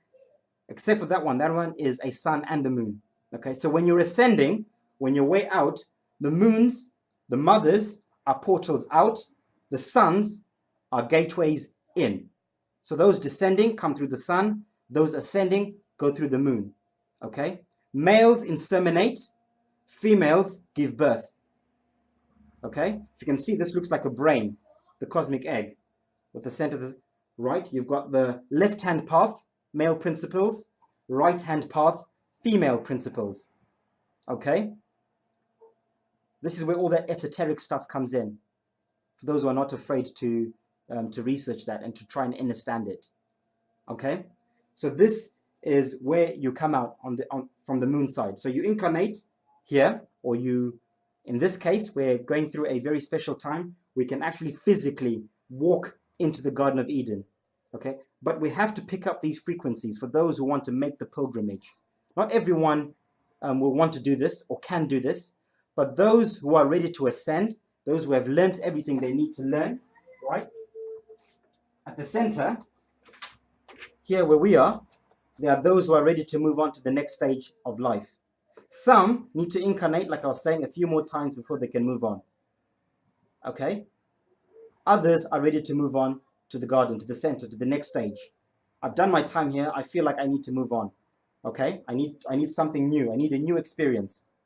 So this is where veganism comes in, or vegetarianism. This is where truth, love, and all those things come in, the garden. Disconnecting from artificial, trying to connect with nature, sun gazing, loving animals and nature and all that. You're preparing yourself for the garden. You have to prepare yourself. Because if you don't, you cannot be able to withstand the frequencies here, because the frequencies in this dimension are much, much, much higher. Okay? So if you want to make the physical pilgrimage here, you need to be prepared. Okay? Because if you don't, you will just get, your body and your soul will not, you'll get zapped and you'll just reincarnate back here again, back to square one. You'll die on your way there. Okay? Because the Van Allen belt, the frequencies there, you will not be able to withstand them. So those of us, you hear me talking a lot about this pilgrimage to the North Pole. Follow the North Star when the time is right. I'm going to make a little prediction. I know they say you should never put dates or make prophecies, but I am. I'm going to say Vision 2020. 2020, I think this Aurora Borealis or Van Allen belt will be high enough for us to see the North Star, for us to see Mercury. This is Planet X that they talk about. This is planet Nibiru. They say that comes around every 26,000 years to destroy the world. This is it. But it's not a physical destruction. It's a metaphysical destruction, a new age. Okay? So when the time comes, and I think 2020, those who see the North Star and want to make the pilgrimage, not everyone, okay? If you don't want to, you don't have to. Your next incarnation could be in there. You can stay here and stay for a bit longer, and when you ascend, or when your body dies, your soul can ascend into there and reincarnate into there. But I certainly feel like I want to make a physical pilgrimage when the time is right. Okay, when the time is right, we will make a mass pilgrimage, and we'll know. It also says in the Bible that Christ will come like a thief in the night. Okay, what's Christ? Christ is the energy, Christ consciousness, the energy coming from this toroidal field at the center, from the messenger of God. That's Christ. That's coming like a thief in the night. I had my awakening last year, right? Overnight, like most people. One day I was on a spinning ball, I was eating meat, I was, following money. Something happened to me, my life changed. I realized where we are. We're not on a spinning ball. I changed my eating habits, etc., etc. My life changed. I became a better person. Okay? Christ got me. Christ consciousness came to me like a thief in the night. I wasn't expecting it, and it just happened. And I'm sure many watching this now have had a very similar experience. Okay? So this is where we are. Right? So, once you're there, you live out your life in the Garden of Eden. Okay? This is a very natural place. There's no technology. Well, there is technology, but it's more of a natural technology. It's a different type of technology. It's not artificial. Okay, nature has got magic. Magic exists, believe it or not, but I won't go into that now. It does exist. So the technology out here is a magical type of technology. It's not artificial like out here. Okay? So this place is not just sitting and gardening and doing nothing. There's a lot going on there. It's a beautiful place, the Garden of Eden. Okay? But you must be at the right frequencies. There's no hate there. There's no bad frequencies. Well, there is, but there is less. There's less duality there. Okay, it's not completely heaven, obviously, but it's closest thing we can get on earth to heaven. Heaven on earth, the closest thing. Okay, and this is where myself and many are being drawn to go. Some are not ready. Okay, this is the middle ground. This is half artificial, half Garden of Eden. You're in the middle of the two worlds. Middle of nature and technology. Artificial technology, natural technology. The middle. We're stuck in the middle. So some are being drawn to this artificial technology. Others are being drawn to nature and natural technology. Okay? And some are not ready to go either way. They will stay and enjoy life here on earth for a bit more and experience and change and help with the ages. Eventually, all of this will be heaven on earth when all the toroidal fields are completely spread out and, you know, and one with the main one. This is when it's heaven on earth. This is when we're in the Satya Yuga, in the golden age. But this will happen really, really, really slowly. So you can see the shift. You can feel the shift. You can see what's happening right now with world governments, with world economies, with people questioning. You know, there's a lot of turmoil going on. Everything must, you know, before there's a new birth, the old must die. So it's going to be a very painful process over the next few years. A lot of things that seem negative will happen. A lot of bad things that we might think are bad will happen, but they have to happen because the old has to die for the new to begin. Okay? Because we're getting into a new age now. And these elites, they know this. Okay? And they are shaking in their boots because we're catching up. We're waking up and their consciousness, they're getting dumber, we're getting smarter. Okay? This is why they are trying to destroy everything before they go, because they have to go. They have to go. They cannot withstand this frequency. This frequency is hurting them. This energy being sent from the center is not good for them. They do not like it. This is why they're trying to destroy Europe. You see this whole agenda in Europe with the whole immigration, divide and conquer, black versus white, immigrants versus not immigrants, etc., etc. They're doing that on purpose, divide and conquer, because they want to destroy everything here before they leave. You know, if we can't have it, we want to burn it before we go. And then you can stay behind and rebuild it on your own. That is the agenda, ultimately. And they'll go out to Mars, running away, and eventually they'll be pushed so much out because they're on their way down. And only the good ones, the ones ascending, will be here during the golden age. Okay? So, going back to the cycle of life, once you get to ascend into the messenger, when you're a demigod, you get into the moon, you get into Venus, you do Jupiter, you know, you're doing your time in all of those, you're raising in consciousness. And then after that, you become an angel again, right? You're a shooting star here. Now you're an angel again. You're at 85%, you're ascending. Okay? Now you're influencing things up here. You're a director of everything. You then ascend into there, 90, 95. And then after that, you don't become one with the whole. Now you are free. You exit the cosmic egg through the cosmic highway out into the multiverse.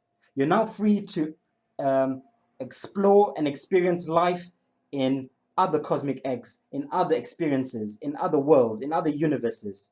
Okay? As a free soul, you are free forever. You will never die. Right? You go into another cosmic egg and you have your own experiences in there that are probably totally different to this. Right? And this is the cycle of life.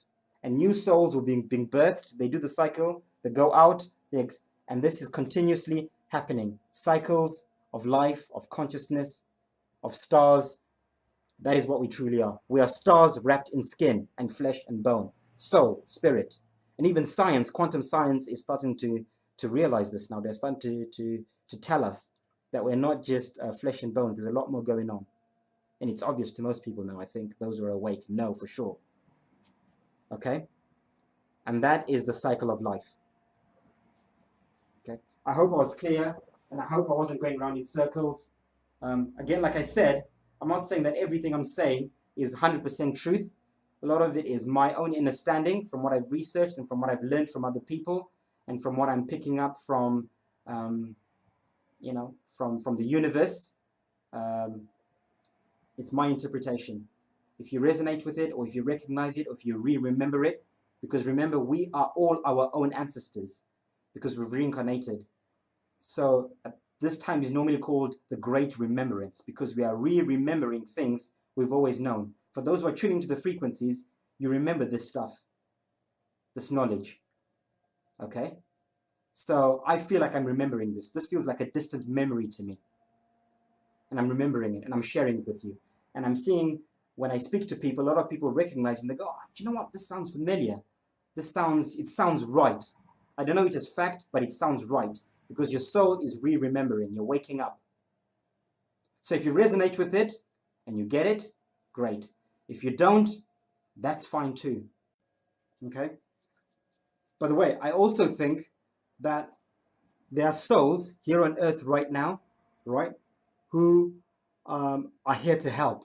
So perhaps they've ascended already a few times. They may be a few steps ahead. They may be at the moon stage or at the Venus stage or even at the Garden of Eden stage. But they chose to reincarnate and come back here to where we are to help with the shift. These are what a lot of esoteric circles call the starseed children or the indigo children. These special children that are born special in a way, I guess. So these are the children that are here to help ascend the process. There are many people on earth right now who say, I was born and I don't feel like I belong here. I don't feel like I belong in a body. I don't feel like, I feel like I'm here for a reason beyond just living. There's something going on from when they're born. There are many of these people here. And those, many of you listening now will recognize what I'm saying. Okay, I don't think I'm one of them personally. I might be, because I've always had that feeling of there's something more to this, and I had my awakening at the age of 33 last year, and so perhaps I'm one of those souls who chose to come down and help with the ascension process, right? Perhaps I'm on the journey. I incarnated here, and perhaps I've been here, and who knows? But I think there are many things happening with this incarnation. So there are some who've come directly from these outer worlds and have incarnated. These are the new souls, the young souls. They are the old souls who've incarnated many times and who've learned, and they are now ready to move on. There are other souls who've come backwards. They were already ahead. They've now come back and they want to help with the ascension, and then they'll move on spiritually. So maybe they're not even meant to be going to the center at all in physical form. Maybe when they ascend, they are ascending upwards into the moons or whatever spiritually. They're not going to be reincarnating into body in the next life. Okay, so many things going. Personally, I think I'm destined for the center. Okay, I still want to experience life in a physical body, but certainly not in the conditions we're in now. I'm certainly drawn to nature and living in harmony with the animals, with nature, and veganism, and love, and all those things. I'm not drawn to technology and the materialistic things in life. There's nothing wrong with those things. Those who enjoy them, that's fine. But there are many of us who feel more drawn to nature and to that side of things. Okay, and that's my journey. So I think for sure, this is my next incarnation, the center, in physical form. Okay, I just wanted to put that out there. Really quick. Nice, well done. That was very, very well done. To explain the cosmos in under an hour, you've got to be, you've got to have the whole concept conceptualized. You've got to have it clear, and you've done that. That's brilliant, and you've syncretized lots and lots of different things. You've salvaged, the heliocentric, ridiculous, explanations, but you've found the truth in what they're trying to say and how to explain it properly. Because this is what I do too. For instance, one example, the atom. They tell you there are three things: the neutron, the proton, and the electron, but they don't understand. There are three things, but they don't understand what those three things are, because they're giving it a particle, whereas there are no particles. Yeah. You see, so yeah. So, but you can salvage it, because more or less they're aiming in the right direction. It's just that they're never really allowed to explain things completely truthfully. They're just not allowed to, because then we just wake up so quickly. So look, that was really, really well done. I'm glad you recorded it, because I think you should put this up straight away. Give people this. This will give many people a lot of aha moments, all kinds of people. I think it'll give people like the concave earthers something to think about. Yeah. Even the square, diamond, rectangular earthers. It's really, really going to give them a lot of inspiration. Now, I do have difficulty with one thing, Venus.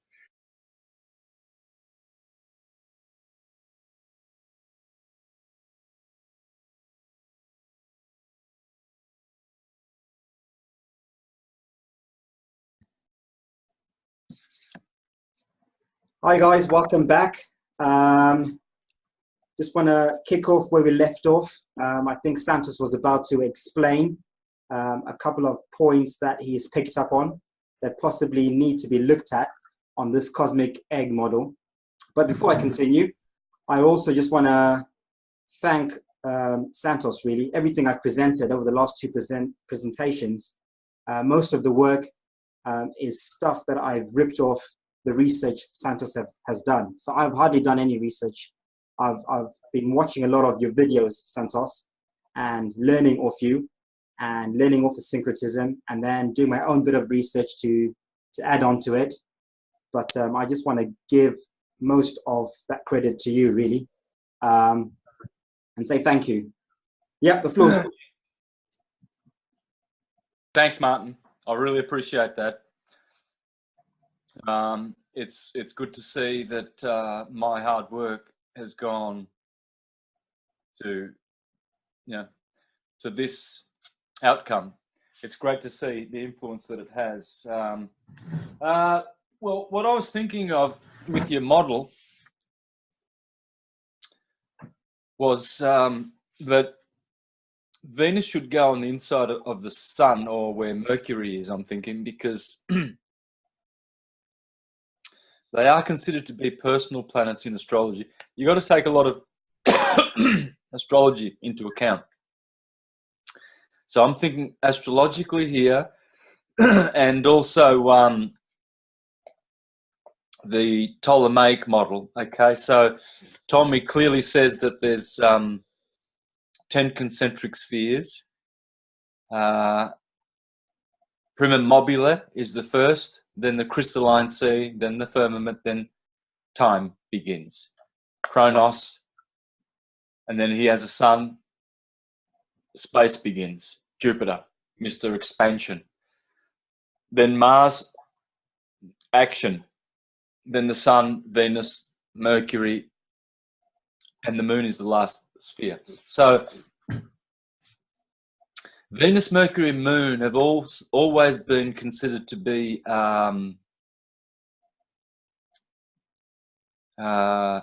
subsolar. I think that's the expression. I don't think that's the right expression. But anyway, I'm trying to think of. It'll come to me. So, of course, we've got the plane of the Earth, and we've got. So, Moon is always first, then Mercury, then Venus, and these planets are considered to be what's called the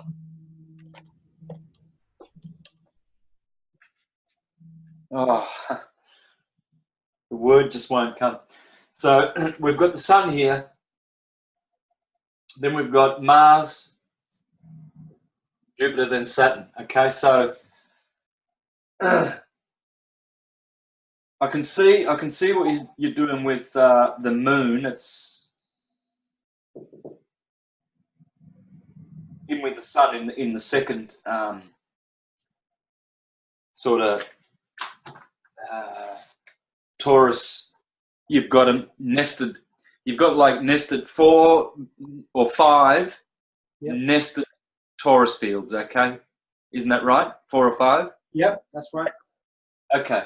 So I would say, so you put the sun in the second one, yeah? Yep. And you put Mars and Venus in the third one. Yes, yep. Right. And Venus. Mercury on the inner one, the one at the center, inside us. Yeah. And you've got rightfully Saturn and Jupiter up here. Now Saturn is 29.5 years in orbit. Moon is 29. Well, actually, let me be more specific because this is very interesting. 29.49, I believe it is. Got to check that one. Again, I'm going, it's late and I'm tired. 29.49, whatever that number is, this is exactly a harmonic of it, or a fractal of it. Okay. Now, days. So the Saturn and Moon thing, that's very interesting. I'll get back to that. But then you put the first vortex or nested torus field, Yeah. and you put that at the center of the Mount Meru, sort of around the center part of the Earth, yeah? Yes. Yeah. All right, well, I think that's a problem because Venus's orbit is 225 days, okay? Whereas Mars is 7 days, which is just under 2 years. Jupiter's 12 years, of course. And the Sun, of course, is the 1 year, right? Yeah. So it's expressive of sort of a golden ratio, sacred geometric, ratio of these planets, right? Order. Order. So obviously the Moon goes up here with the Sun, yeah? First of all, we get Venus transits, Mercury transits, and Moon transits. Right. Called eclipses. Uh-huh. So Moon transits are called eclipses, but they are transits because the eclipses can only happen near the nodes, the North Node and the South Node. So they are eclipses. They are transits. It's a transit. The Moon is passing either in front of the Sun or behind the Sun, and the North Node is there. But three things have to come together: either Rahu and Ketu, or North. Well, as we call them in Western system, North Node and South Node. They are always there, present within 4 degrees of the Sun and the Moon, either or, whether it's a solar eclipse or a lunar eclipse, time and time again, consistently, invariably, always. So with Mercury, we can see the transits of Mercury, and they always happen in Taurus, in the middle of May in Taurus, and opposite in the middle of Scorpio, around about November 11th. So May 8th, 9th, 10th, November 8th, 9th, 10th, directly opposite. And the Venus transits happen in Gemini and opposite Sagittarius. So December 10th and Gemini, and June, say 10th, June the 10th or 9th, I think it happened in 2012 and 2005, Venus, both transits were in Gemini, okay, around the 5th of June to the 8th of June. So the big boys, we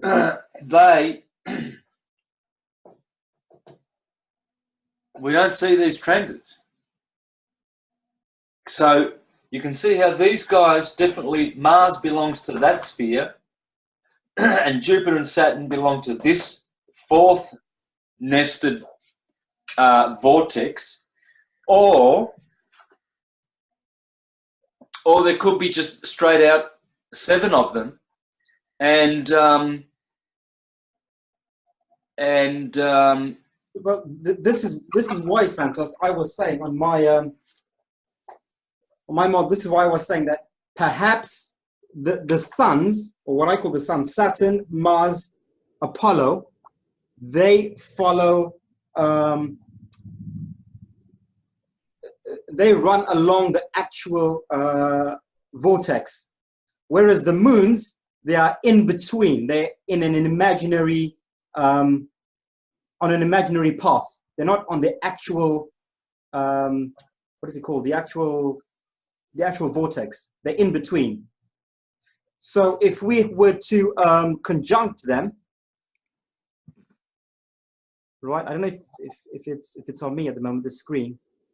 Yeah, I can. Yes, it is. I can see you. Okay.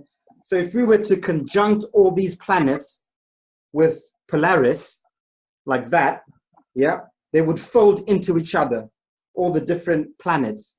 So then you'd have Mercury, Moon, Sun, or Mercury, Moon, Venus. So maybe Venus on its path is actually below the zenith of where the Sun would be at its zenith, at its peak, if everything is conjunct. If everything was conjunct there, it would be Mercury, Moon, then Venus, then the Sun above it at the top, and then you'd have Mars, Jupiter, and Saturn.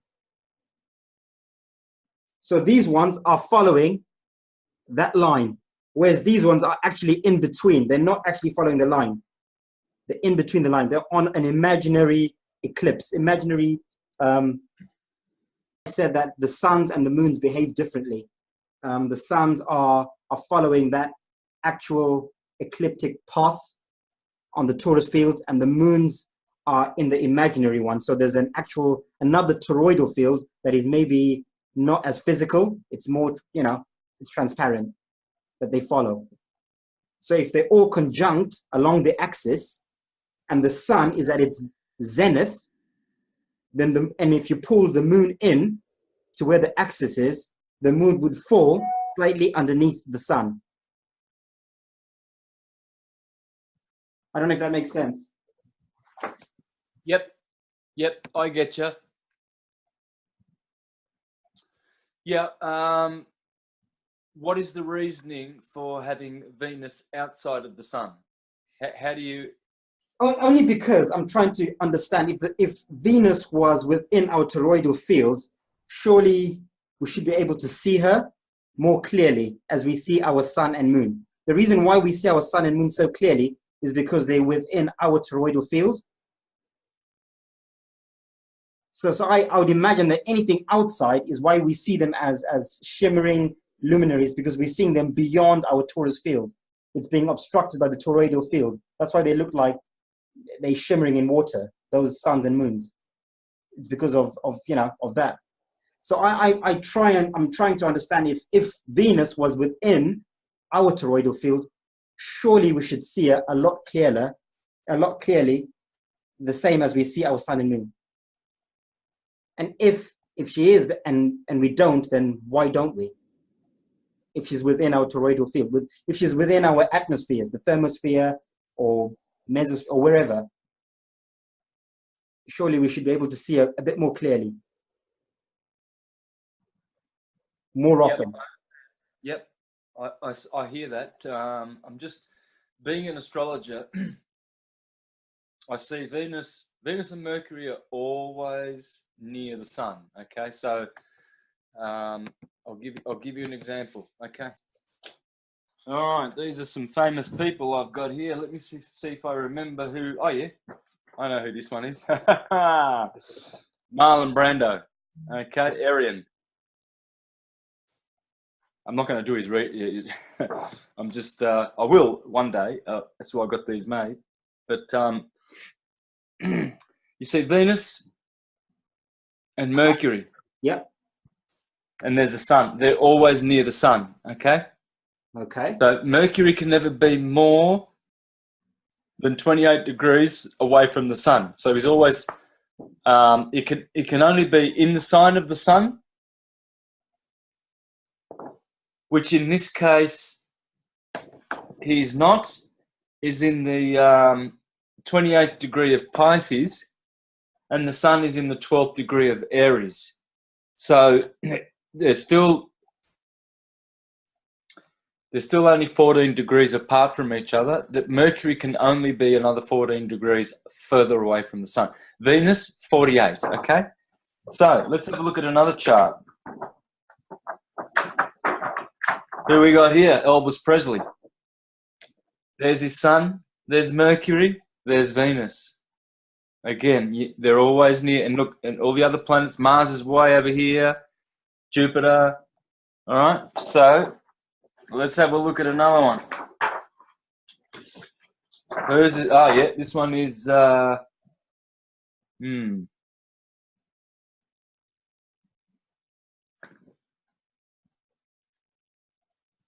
Anyway, I'll forget who it is. But so there's the Sun. There's Mercury. There's Venus. Venus is really, really. She's an evening star, as you can see. The sun has set. Yeah. So, So in this case, Venus is setting after the sun has set, obviously. So, but when she's here, she'll be rising in front of the sun, right, at the ascendant, right? So, but she's behind the sun now, right? So, but that's about as far as she can be, right? So this is the thing. I always see. Here's another one. There's the sun. There's Mercury, close to the sun. There's Venus, forward of the sun. In this case, Venus was rising first because she would have been about here, and the sun would have been down about there, and then she's up here like that. There they are now. So she's forward of the sun. So, but that's about as far as you'll ever see Venus. She can only be 48 degrees away from the sun.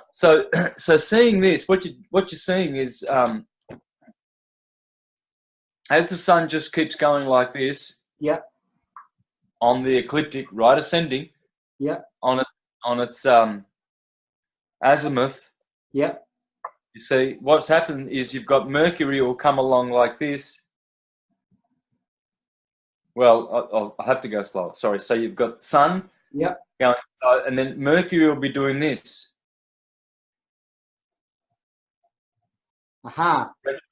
Retrograding. Retrogressing. And then Venus will be doing more like this. So start over here. Yeah. Venus will be going like this. Retrogressing. So they're always.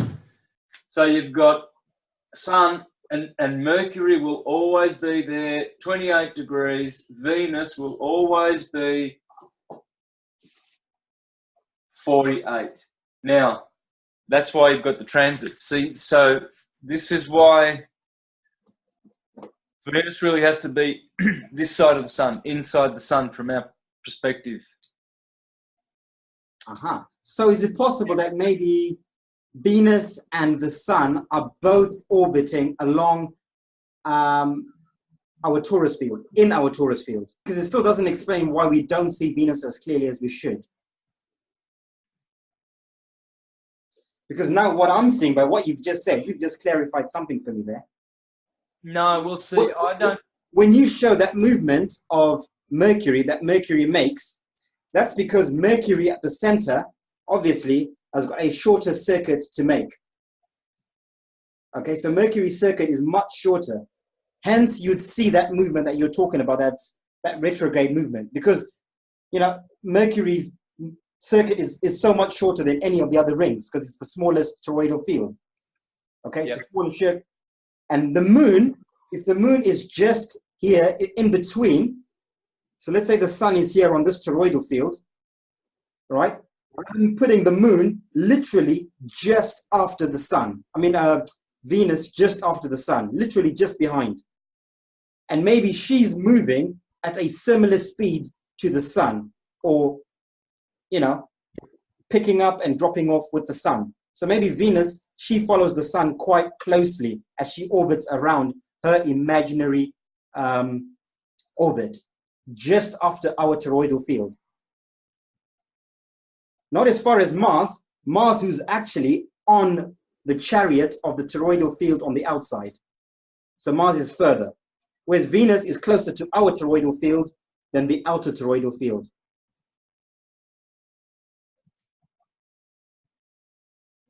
Yep. That's how I'm.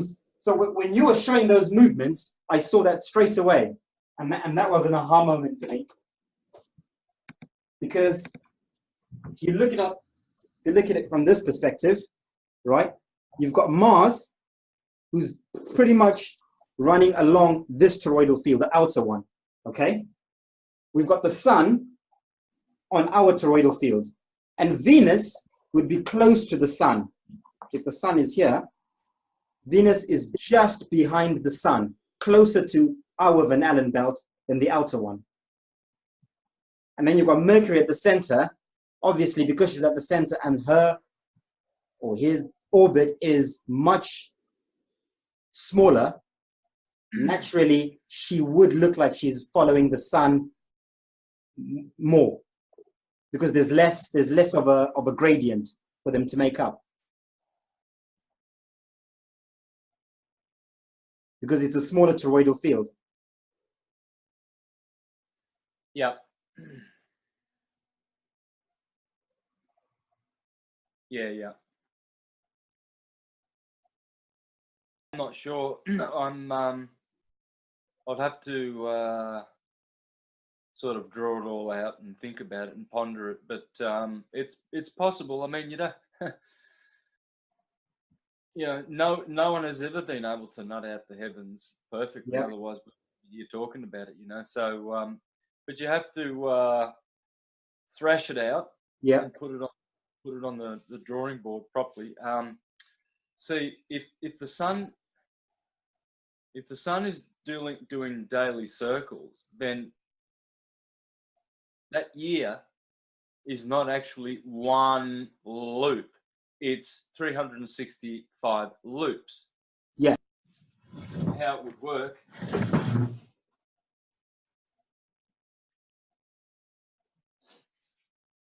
So you'd have the North Pole and you'd have, say, Earth is like that.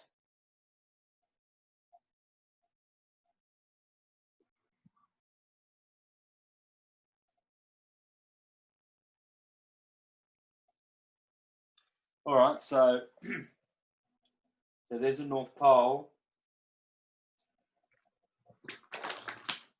I was supposed to do it. No, I didn't want to do it this way. Anyway, I'll keep going. So this is Cancer, Equator, and Capricorn. Yeah. Uh-huh. The tropics. Yep. And of course, we've got Antarctica out here. Uh-huh. Okay, so now from the side, of course, what we're dealing with is if that's the Earth, and this is the North Pole in the center, Uh-huh. and the Sun will be doing something like that at Cancer, Yep. and something like this at Capricorn, Uh-huh. and then something like this at the Equator. Yes. So you've got ramping up and down of the Sun. Yep. But the Sun is doing 365 of these. Uh-huh. So Venus, so the point is Venus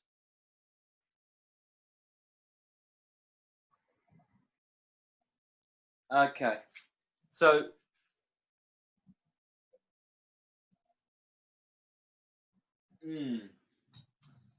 yeah, well Venus does 225.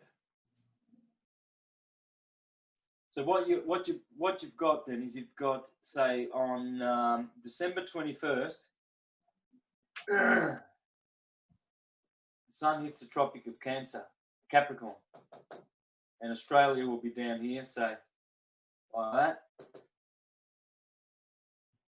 And then 3 months later, gets to the equator, and that'll be March 21st, the equinox. 3 months later, it gets to Cancer, June 21st. Solstice, summer solstice. And Europe is, well, it's all on, it's all inside there. So you've got, all right, the northern. Then on the way back down, 3 months later, That'll be September 23rd. So equinox, solstice, solstice. Mm-hmm. So if the sun is out here at the Tropic of Capricorn, Yep. in December, and then it's over here in June at the solstice, and that's 6 months there, and that's 6 months there. So it's doing 365 of these every year, and Mercury and Jupiter and Venus. Okay. No, okay, so Mercury and Venus. So Mercury is at the center, the North Pole. So Mercury is within that first ring. That's Mercury's transit in there. Mercury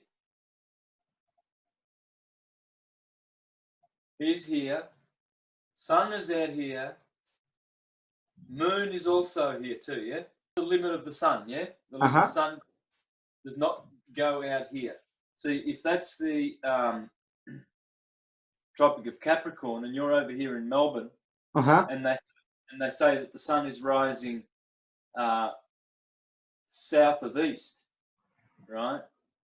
So it's rising even more than the Tropic of Capricorn and the equator, which will be somewhere around here, actually. So that's what they're saying about that. But I mean, we're talking about electromagnetic phenomena in the fourth dimension. You know, we've got it's like the sun is a personal objective projection. You know, that is operating in laws that we just we can't really comprehend for a start, because I mean, even the quantum physicists, there's nothing that they can tell you that conclusively that is a scientific fact, because they're also telling you always that they're theorizing, aren't they? Yeah. So they have never concluded anything. I mean, Copernicus was theorizing about his revolution. He says, look, please don't take this as absolute fact. It's only useful for explaining certain phenomena, you know, which means from one, explaining the relationship between two observed movements in the heavens, for instance, right? So it explains that. He says it's useful for that, but it's not a true model. Same with Newton. Newton was always stressing that it's hypothetical what he's doing, and the hypothesis and the theory and what if, you know. So, but okay, well, let's get back to this then. So we've got three objects here. Mercury, always inside the tropics. He never comes out to the tropics, yeah? Yeah. Never comes from there to there. No. Okay, so Mercury's always around here. And then you've got Sun and Moon. This makes sense. This makes sense. This makes sense. Okay, to me, right? But to have Venus out here with Mars in the third Taurus field, nested. Did you say there were 4 or 5? Sorry. There are 4 inner ones. What I was saying was that if that is our Taurus field, okay, and the sun is either on it or just inside the Taurus field and running along it on the spiral like that, which is why we see the sun, because it's just inside or it's on it, I'm saying Venus would be just on the other side, touching it. They're pretty much almost touching, just divided by the Taurus field. So they're quite close to one another. Okay? And then the next Taurus field is here, and this is where Mars would be, out here on the next toroidal field. So technically, Venus and Mars are in the same jurisdiction, Sun and Moon, but Venus is very close to Apollo. they're almost following the same path. They're always together because they're just on the other side of our toroidal field, and the sun is just on the other side. That's the affair that Apollo and Aphrodite are having in Greek mythology. And Mars was jealous of Aphrodite having an affair with Apollo. That's because they follow the same path. When in actual fact, Mars and Aphrodite should be together because they're the sun and moon of these outer lands together. That's how I've reconciled it. Yeah, I like that. I mean, that's lovely. Now, for me, I have to astrologically see how that works, you know. So, Yeah, of course. Yeah, of course, we know with the heliocentric model, the year orbit of the sun, or well, they say it's the Earth, of course, orbiting around the sun. So there is a one revolution,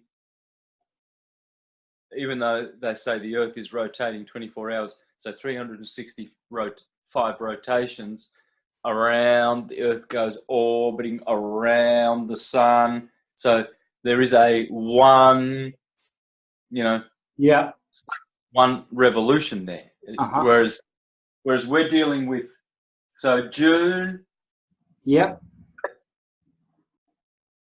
September, December, and then it winds back in. Yep. So the sun's torus field is like a breathing, expanding, compressing from tropic to tropic. So knowing this, it's easier to fit Venus into that outer ring. Yeah. With Mars, because now we see that Venus is also going around daily along with the sun. Has to be. Absolutely. So, yeah. So this 225-year a day other cycle that's going on, which we call an orbit of Venus, which it is not an orbit of Venus. Yeah. That must have to do with, it just has to do with where Venus goes from evening to morning star. It's just, she has to retrogress. Yeah. You know, so she advances in front of the sun 48 degrees when she's direct.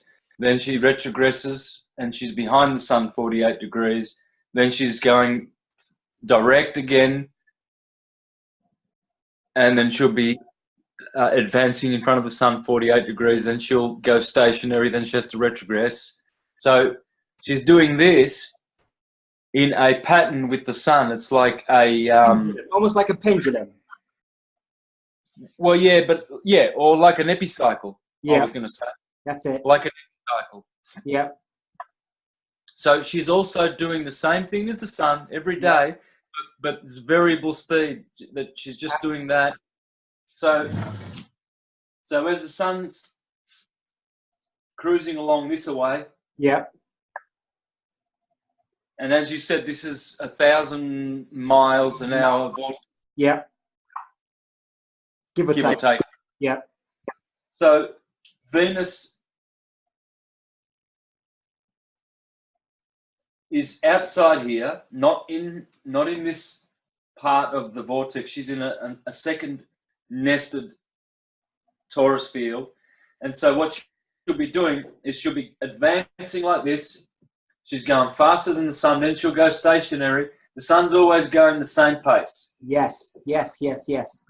Always marking the same time. Yeah. Venus will be going like that. Yep. And then the sun will be here and then she'll go back here. But she's not actually, well, yeah, she is physically going back. But that's cool because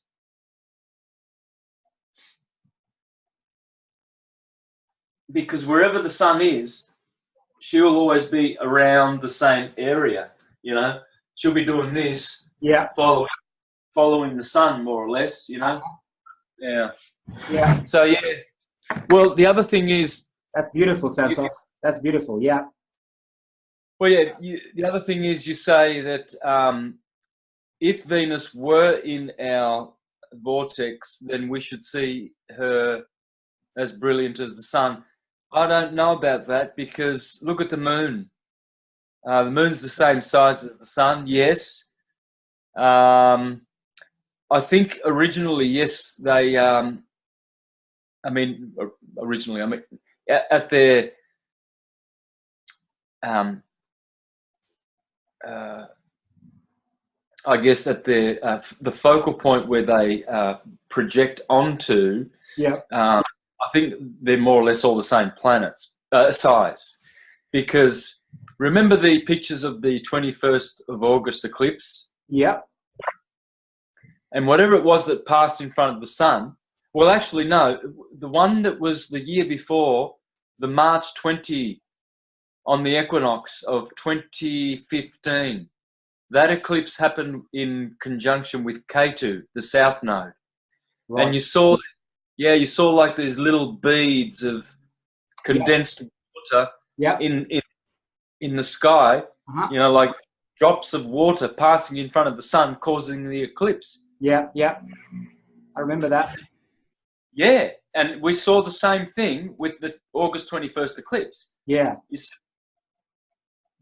see the sun like that, and then you definitely see something covering it like that, but from other angles, people saw something like that going past the sun, and as soon as it got in the center, it created the eclipse. Yeah.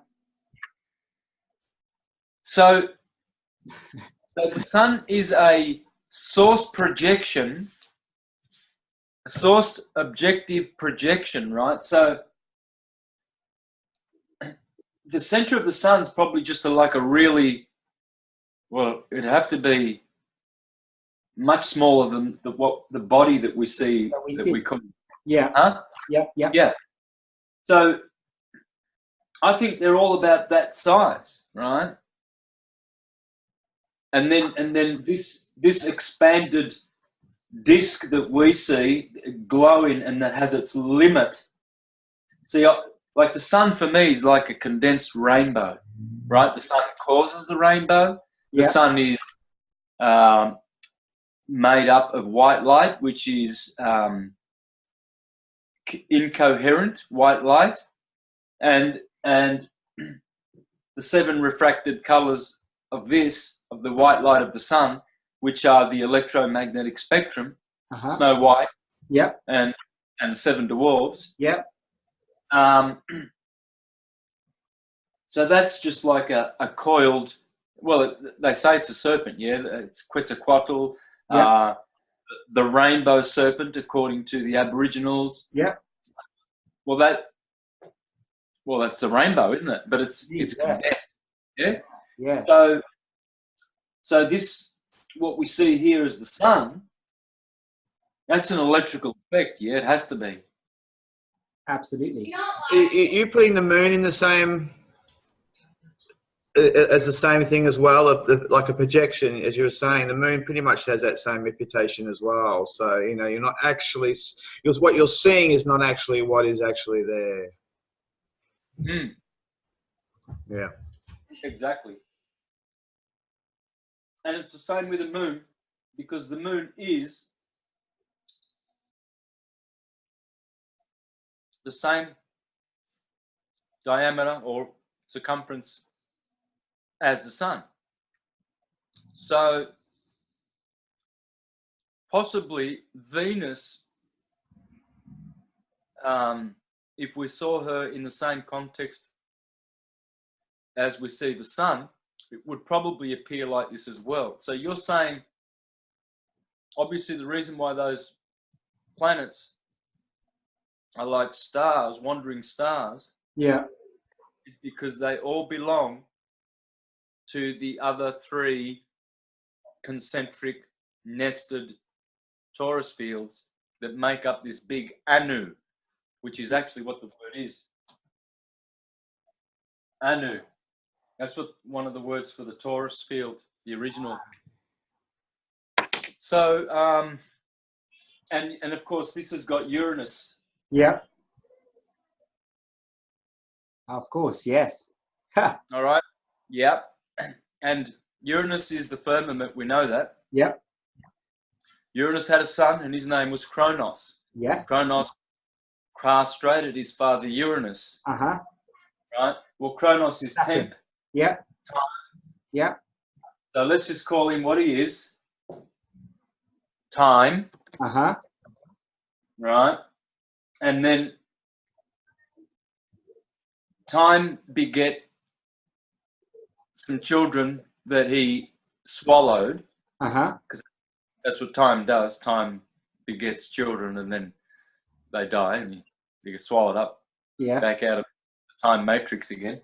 Well, then that's the son of Saturn is Jupiter, or son of Kronos Yeah. in the Greek is Zeus. Uh-huh. So that would be space, because good old Jupiter in astrology is what?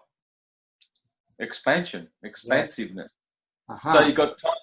So that is the Trinity, and Uranus, Anu, is this magnetic vortex. Vortex. I was going to say firmament, but it's firmament is not as general as I would call it. Generally, it's an Anu,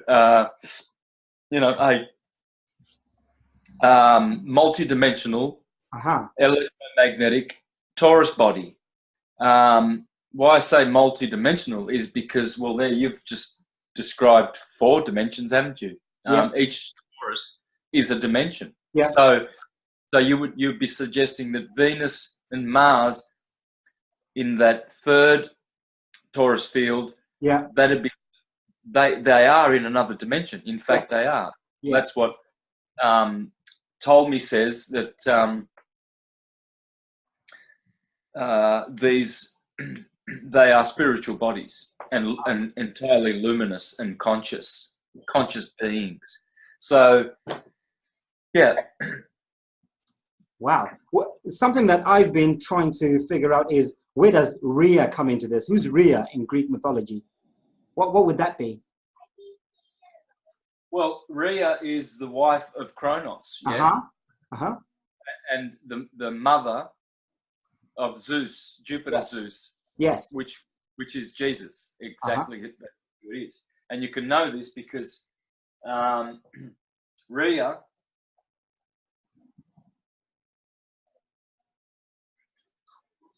Rhea becomes Mother Maria, Uh-huh. and her husband Saturn, Kronos, Set becomes Seth,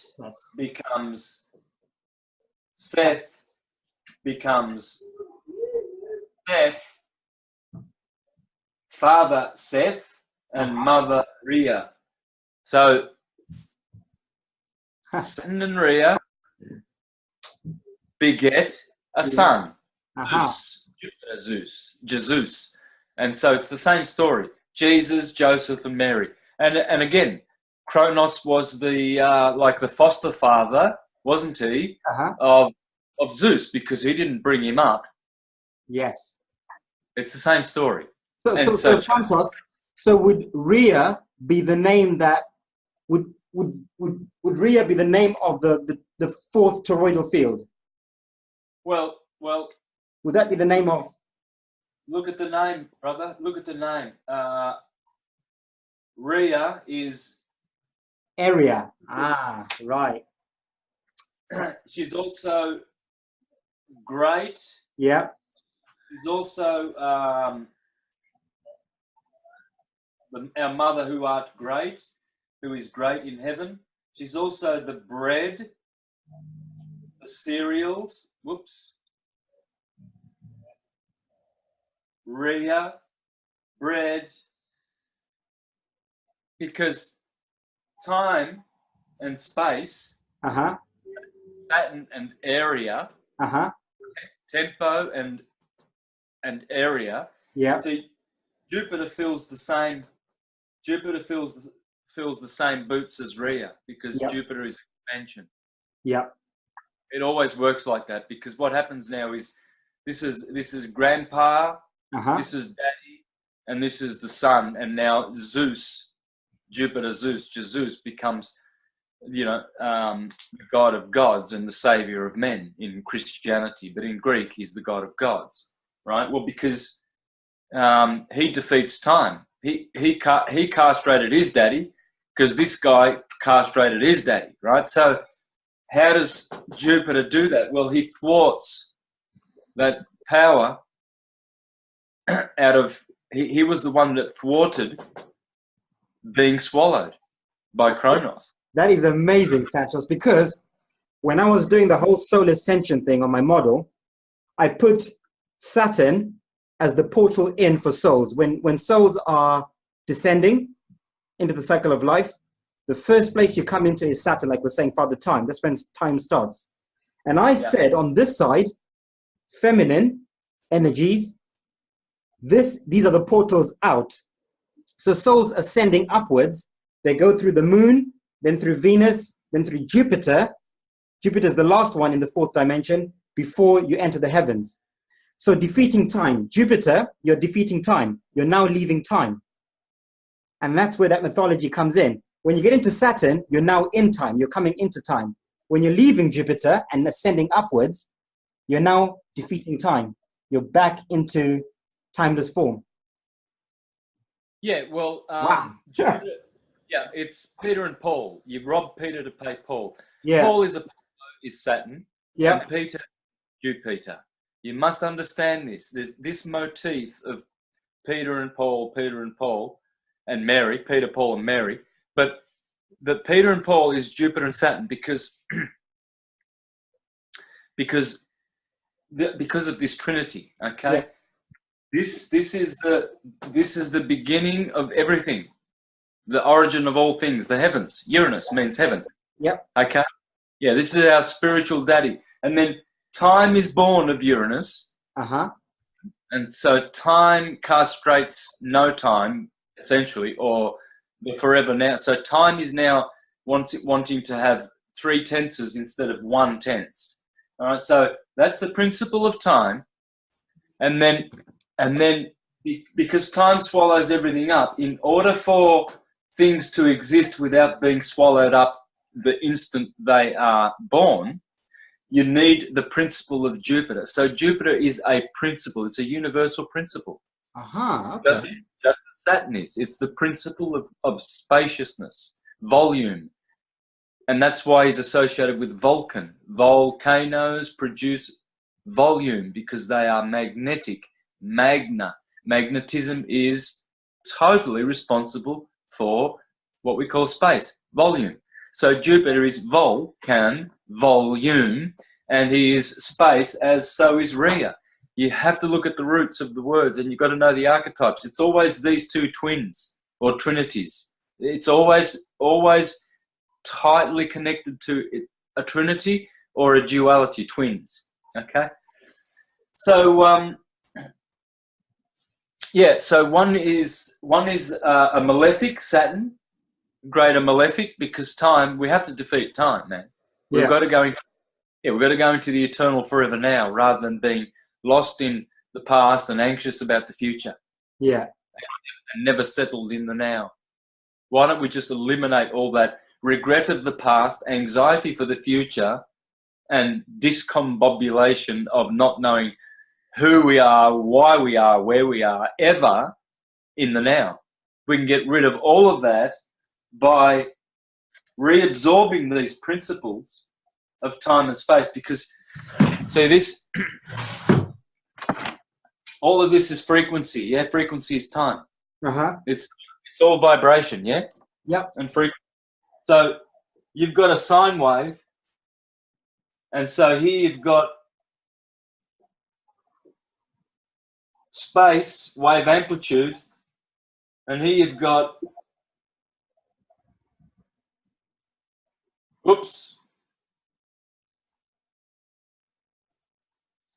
time, wavelength. This is vibration and frequency, you see. So time, Saturn's marking time, and Jupiter is making space for the time to manifest in. So they are father and son. They castrate each other. It's just like Cain kills Abel.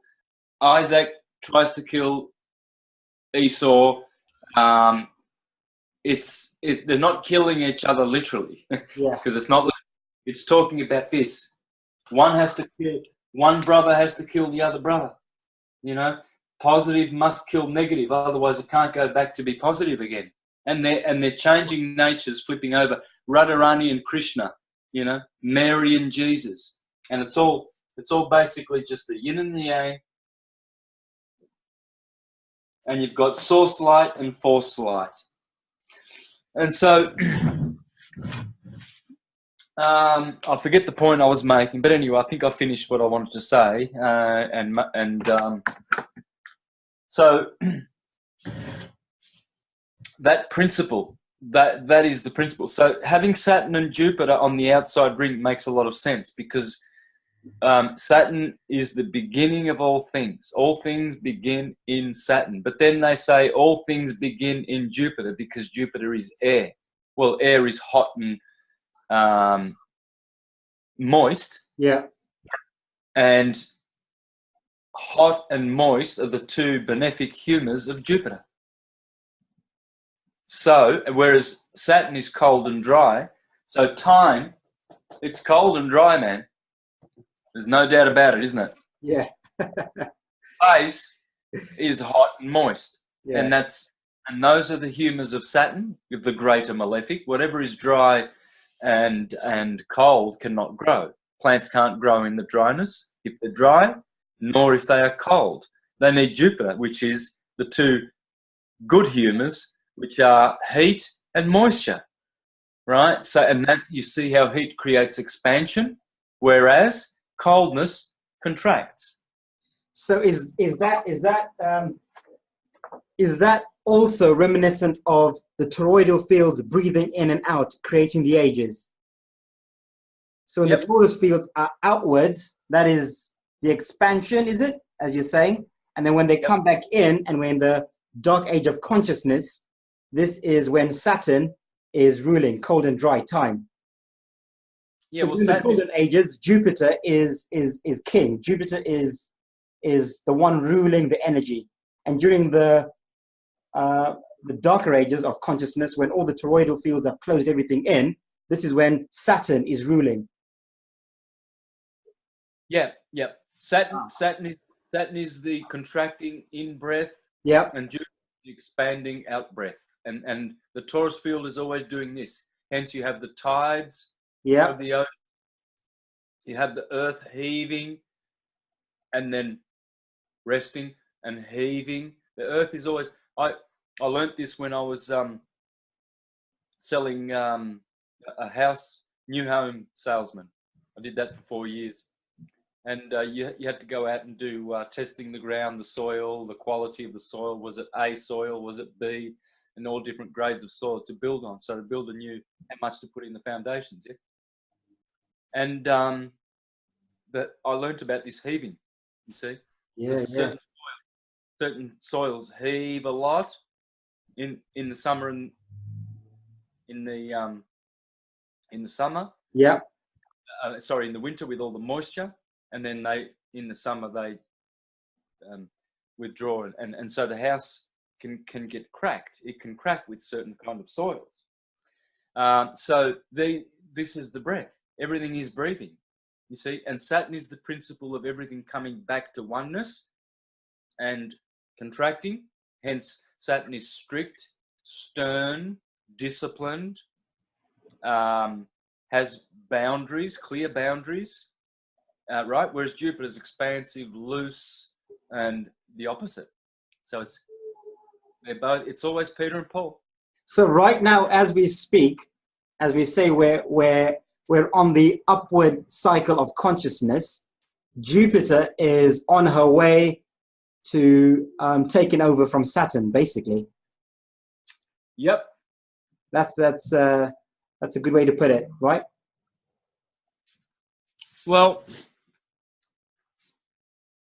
Jupiter's never going to defeat Saturn or vice versa. Yeah, they work in tandem, obviously, breathing in and out, like you're saying. Yep. But now the breath is going outward, isn't it? Whereas we were breathing inward consciously, we're now breathing outward consciously. We're now expanding, heading towards the golden age, so to speak, of openness, of no toroidal fields, no, we're all one, the whole Bhumandala, all the worlds, we're all connected, we're all one, open. Yep. Yeah. So Saturn was the ruler of the golden ages, not Jupiter. Jupiter caused all the 4 seasons, according to Virgil. Yeah. So it's the other way around. No, it's correct how you had it. I have to add this to it because you have to understand that what you said is correct. Yes, but in another modality, it's the other way around. Depends on which modality. Okay, so yeah, Saturn. When Jupiter castrated Saturn, the golden age ceased and the 4 seasons began. Okay, because that expansion of Jupiter unbalanced the ages. Okay, but in another modality, Jupiter is the finer one. He is the greater benefic and Saturn is the greater malefic. So Jupiter is the one that you go to St. Peter at the pearly gates. See, if you look at the, it's interesting, I'm going to do a show on this. This is the Dendera stone of Egypt. Okay. Now, on here, there are all the 48 original constellations, starting at Aries, just as I do all my maps, all my charts. Cancer, Libra, there's the scales. You can see the green scales there. All the green ones in here. Yep.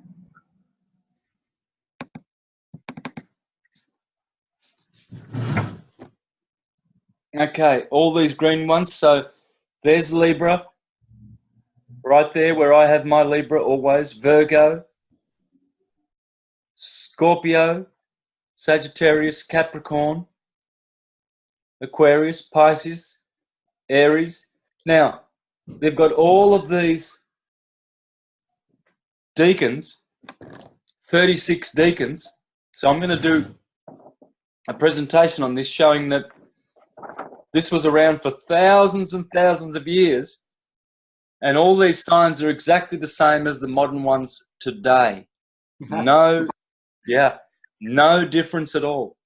Not a bit of difference. The only discrepancy is a couple of the deacons of Libra. I can't seem to find them on the Dendera stone, but all the rest, they're all there, all right, intact. So this absolutely smashes these guys who say that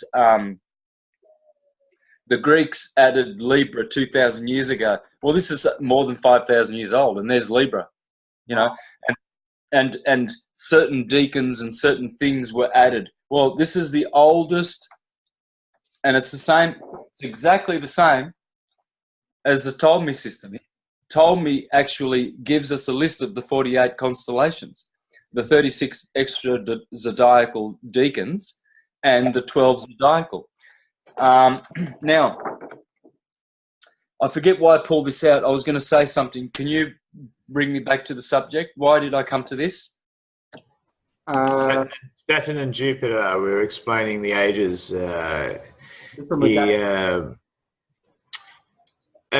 were saying that Jupiter was expansive, of course, and Saturn was restricting. But I must say, Martin, the restriction is also sometimes needed in the sense of how you understand Saturn in the sense, because as I said, he gets a lot of bad vision and, of course, everyone, you know, it's a Satan thing and everything else, blah, blah, blah. But he is also a needed and can also be a gift in many ways if you actually understand sometimes what these planets are representing. Yeah.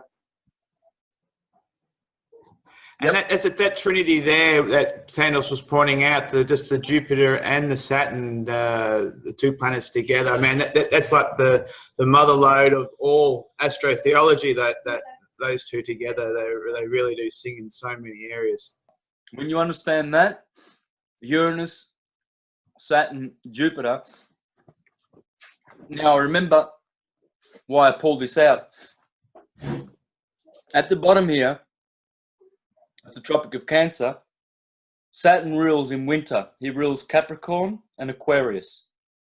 So he's always down the bottom, down in hell, where Satan is supposed to be, always here, ruling these 60 degrees of the ecliptic, from the Tropic of Capricorn all the way to the 20th of February, from the 21st of December, that there. And here, this is where all the good stuff happens in Sagittarius, who is ruled by Jupiter. So you see, Sagittarius and Jupiter, this is the ninth sign, the ninth heaven. And so Jupiter is Peter, Saint Peter, at the pearly gates. So when you actually, all the ancients and the Neoplatonists said that the souls incarnate at the Tropic of Cancer, come through into the solar system, at the Tropic of Cancer, and that's where the moon rules, and leave at the rings of Saturn at the Tropic of Capricorn. But just before Saturn gets his rulership here in Capricorn and Aquarius, Saint Peter, Jupiter, is here in heaven at the pearly gates. This is where you go to the ninth heaven, to Jupiter's sign. And the deacons, interesting that the deacons of Sagittarius, one of them's called the harp, lyra, with Vega in it. Lyra is, in other words, a guitar. Yeah. So what do you see people doing at the gates of near the pearly gates in heaven? You see them playing a harp. Yeah. And then there's another deacon called Ara, which is an altar. And it's called the censer, or the incense holder or vessel. And this is where Zeus, Jupiter, offered incense on the altar to the gods just before he was going to defeat Kronos, his father, and the Titans. So the Olympians, they offered at the altar, Ara, in heaven, Zeus, Jupiter, before he defeated, Jesus.